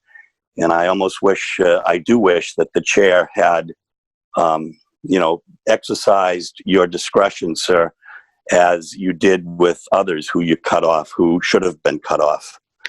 That being said, I wish you all well with your decision. It's not easy. Thank you. Thank you, Mr. Schwartz. All right, next we're going to go to Osgood. Hello, everyone. Thank you, school board member, Superintendent Botana. Thanks for your leadership on this issue and for the opportunity to speak to you tonight. My name is Osgood. I live at 7 Russell Street, and I work at 56 North Street in Portland, where I am the executive director of Portland Outright. I have over 15 years of experience with youth organizing, 7 of which have been working alongside LGBTQ young people right here in Portland. And my comments this evening will be on behalf of my organization. Portland Outright supports the resolution, the elimination of school resource officers, and their use as de facto law enforcement officers in schools. We oppose all policies that contribute to students entering the school-to-prison pipeline, all of which disproportionately impact LGBTQ youth of color. We have a particular stake in this evening's discussion as the voice and political home of working-class LGBTQ young people across the state. As our members are students at Portland schools as well as schools across the state, our members are experiencing criminalization every day in our community, and we would like to see that not happen in our schools any longer. We see this happening often in the roles of SROs in the schools who are policing LGBTQ young people and using their power over. We see it most vividly in the violence against Black and trans people and disproportionate criminalization of queer and trans people of color, both in our membership and broader community. Last month, Portland Outright launched a statewide survey of LGBTQ young people and their experiences with policing. This is an ongoing project, but we wanted to share that of the nearly 100 participants that we've heard from so far, many of which are young people actively enrolled in Portland schools, that 78% reported not feeling safe in the presence of police, that 19% of LGBTQ people interviewed felt that their life was actively in danger at one time because of a police officer in the state. 77% reported that they had been policed or criminalized while a student in Maine, including growing written testimony as part of this survey about interactions with school resource officers and campus police where LGBTQ students' rights were violated, their identities were disregarded, and their safety was not centered. We also want to note that nationally, 20% of incarcerated youth identify as LGBTQ, and it's worse here in Maine.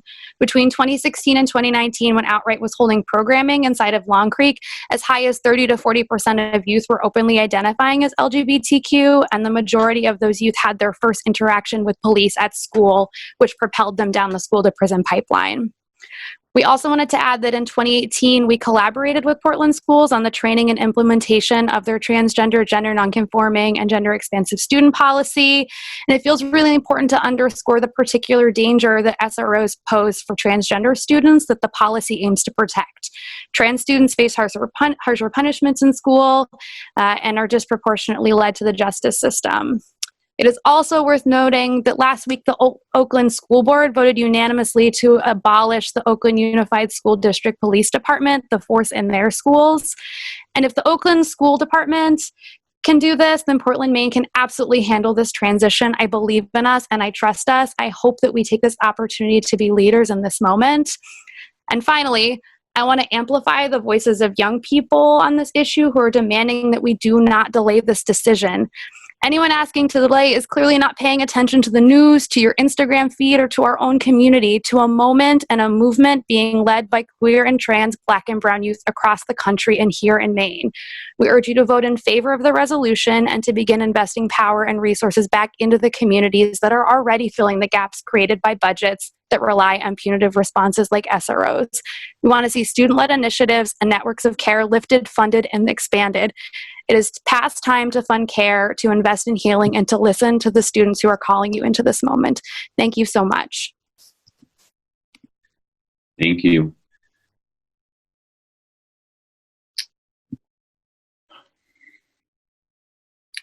All right, I'm gonna take a look around the room and ask that we discontinue public comment. I'm not gonna have that happen again.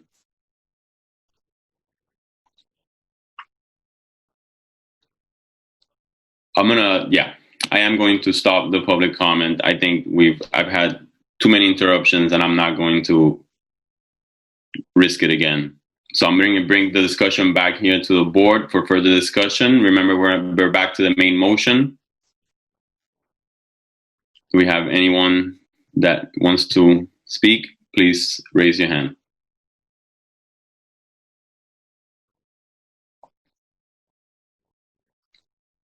Ms. Morioni. Thank you, Chair Rodriguez. And I just want to say that I had said it, my other comment for the other resolution, but I am in favor of removing our SROs. But I do want to take a moment to thank them for their service, because after tonight, I feel that they will no longer be with us at our schools. But I do want to recognize the fact that they have served over 15 years, and they have been part of our fabric of our schools and what our students, many of them have shown or said that they have bonded with and found comfort in and felt safe with. So I do want to recognize that too. I do also want to call out the fact that even tonight, when we're having Zoom bombs happening throughout our discussions, I am concerned about voting in favor of this resolution tonight. My concern is around creating divisiveness potentially around in our schools.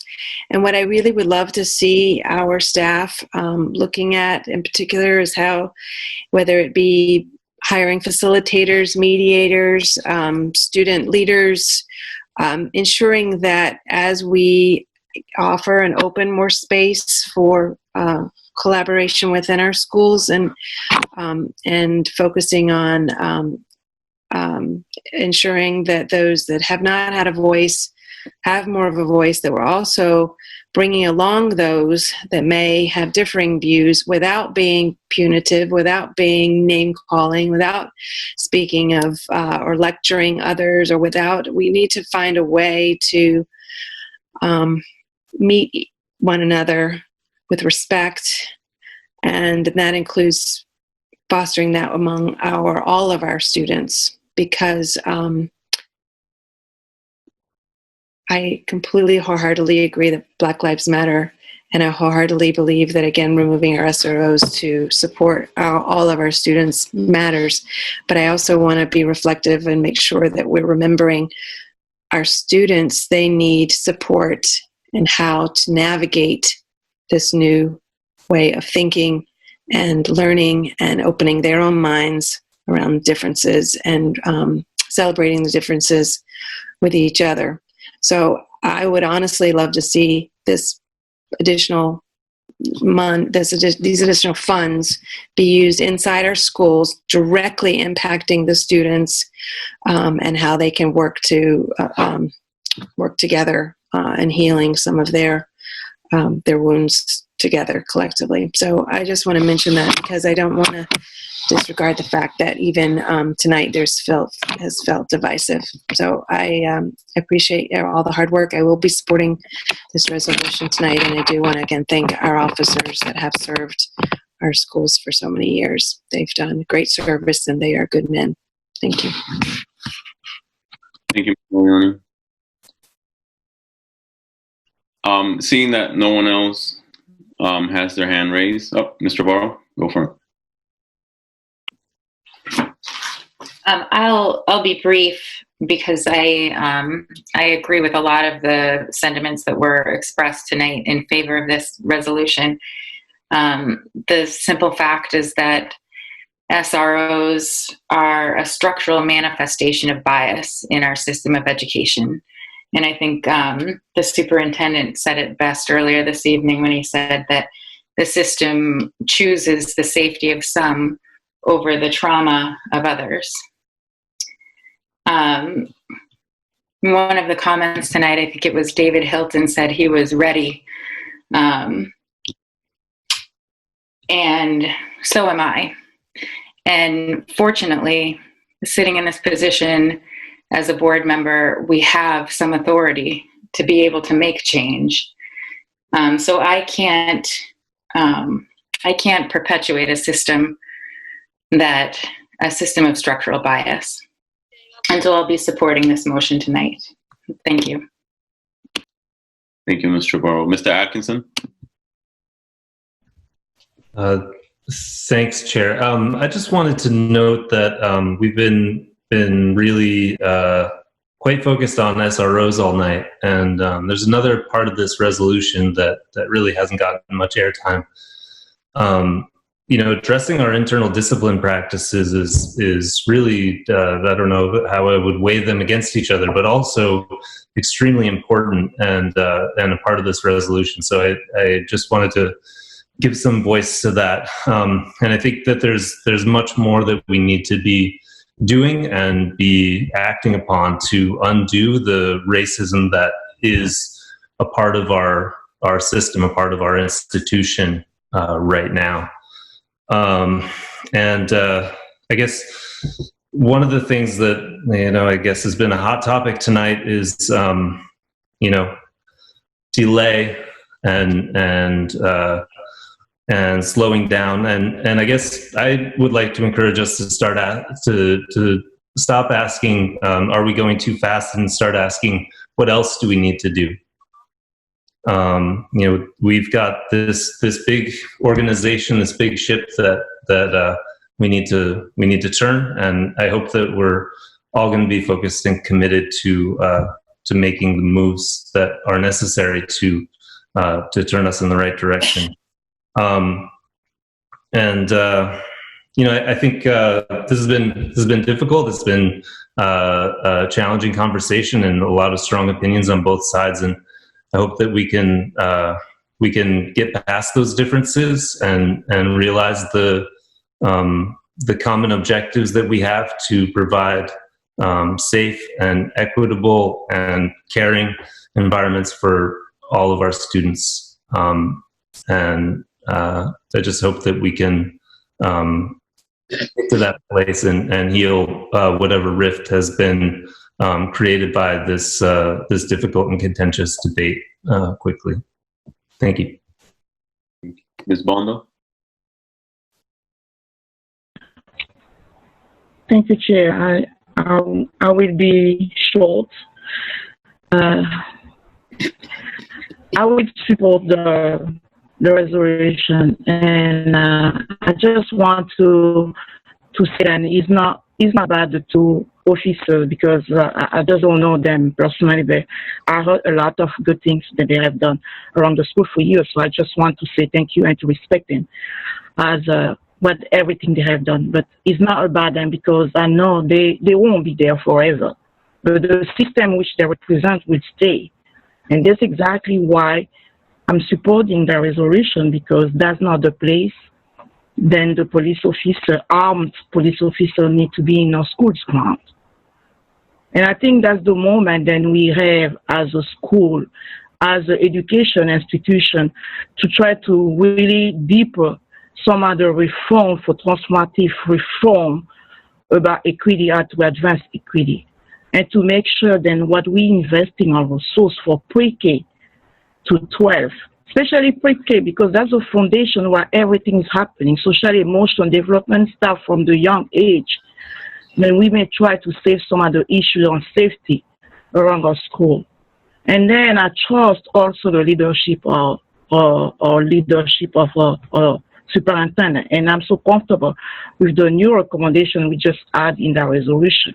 Because when I look at the pandemic, the COVID-19, when it came, we didn't have any plan. It came without saying anything, so we got it. But he got to put all the strategy together as a leader to make sure that we can go during the crisis, supporting families. And I trust the leadership, then we can work before September to put some recommendation on the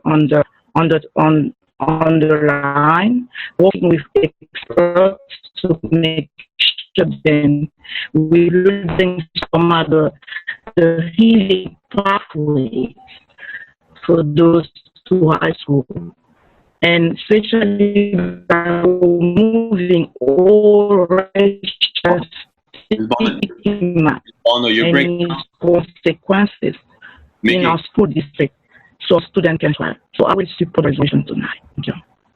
You didn't hear me? Can you hear me now? You were breaking up at one point. I was going to suggest you maybe stop the video, but there at the end you cleared up. Yeah, I did. So, I say I will support the resolution because that's the time then we need to come together, and the leadership then we have, as the superintendent just mentioned, and everything he has had on his recommendation. I feel comfortable then he can take a lead and build some strategy before September to make sure then the transition will be smooth and we can come out together as a community, but especially removing all the stigma, all the racial stigma in our school district so our students can thrive and be educated for the next generation. and I will support the resolution. Thank you. Thank you, Ms. Bondo. Ms. Victor?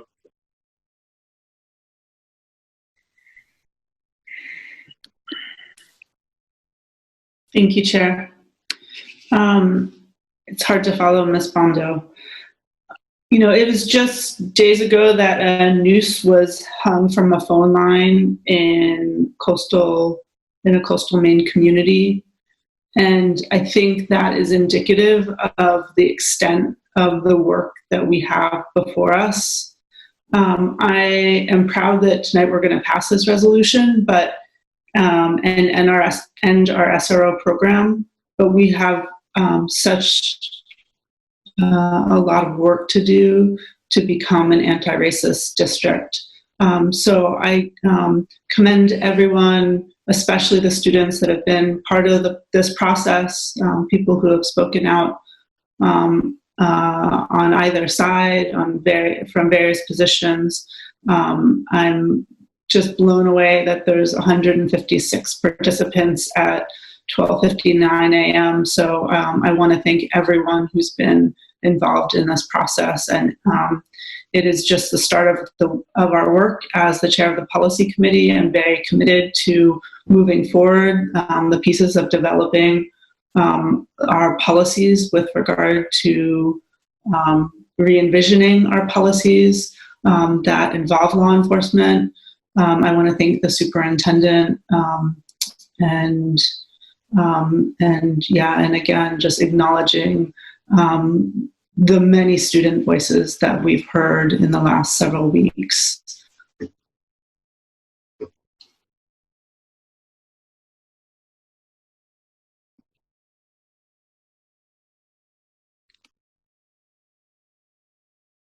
All right. Do we have anyone else? Sorry, sorry, I didn't realize my camera was off. Seeing that no other hands are raised, I'll just say something really brief. I will support this resolution. I think I have been very vocal, and I've tried as best as I can to explain my thought process behind this. I feel like all along I have been consistent with my concerns around the SRO program. I feel, and this what I'm saying here is just for me to get things off my chest. So I just want to speak a little bit of how I got here today. I think I've been consistent with my concerns all along. I think I've been consistent with my conversations with the superintendent. I think I have appreciated all the members of the community who I've spoken to over the last who knows how long about this issue, from community leaders to content area experts, lawyers, parents, students, youth organizers, certainly my board members, my multicultural, multilingual department. How could I forget how helpful they've been in introducing me with families and sharing experiences of our students and their families to help me better understand what their concerns are. The members of the Family Partnership Advisory Committee who have spoken about this issue several times while we've met over the last year. Our partners over at Portland Empowered for creating space for the board members to listen to their youth engagement partners. And of course, the superintendent's leadership staff who have been incredibly helpful in helping me understand some of the dynamics of the district that we need to consider when we make such a big change like this. I had a conversation with Ms. Thompson earlier today, and one of the things that we both highlighted was immensely important to us when we move forward after today is reinvesting in the trust and the relationships that this process has clearly impacted. Obviously, none of us came in with an intention to harm our relationships or to interfere with the coherency of a district. But those are the unintended consequences of this process. I never expected this to be easy. I never expected this to be clean. And I knew that a lot was going to come out that was going to touch us in a really special way, in a very unique way. We're talking about children's lives, their safety. We're talking about our staff's working environments and our relationship and our obligation to create safe environments for them. And of course, there's so many layers to where all these things intersect. I'm proud of what we've done. I know that there might be some people that when I say that, they might roll their eyes, but I am proud of what we've done. And I'm proud of the opportunity that we've allowed people to be heard. I don't expect everyone to agree with how I feel about this process. And I certainly don't expect everyone to agree with the vote that I'm about to cast. But just to put it out there, I know deep in my heart that I did everything that I thought as a board member I had to do to inform myself and to learn about this issue and to communicate myself clearly. And so I have absolutely no reservations about casting this vote right now. So having said that, I'm going to ask the superintendent to please call the roll and we'll cast our votes.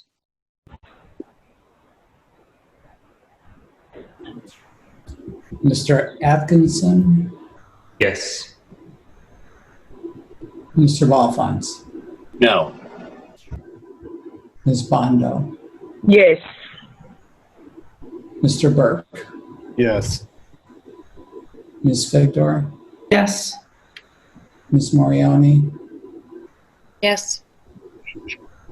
Ms. Thompson? No. Ms. Trevorrow? Yes. Ms. Yangala? Yes.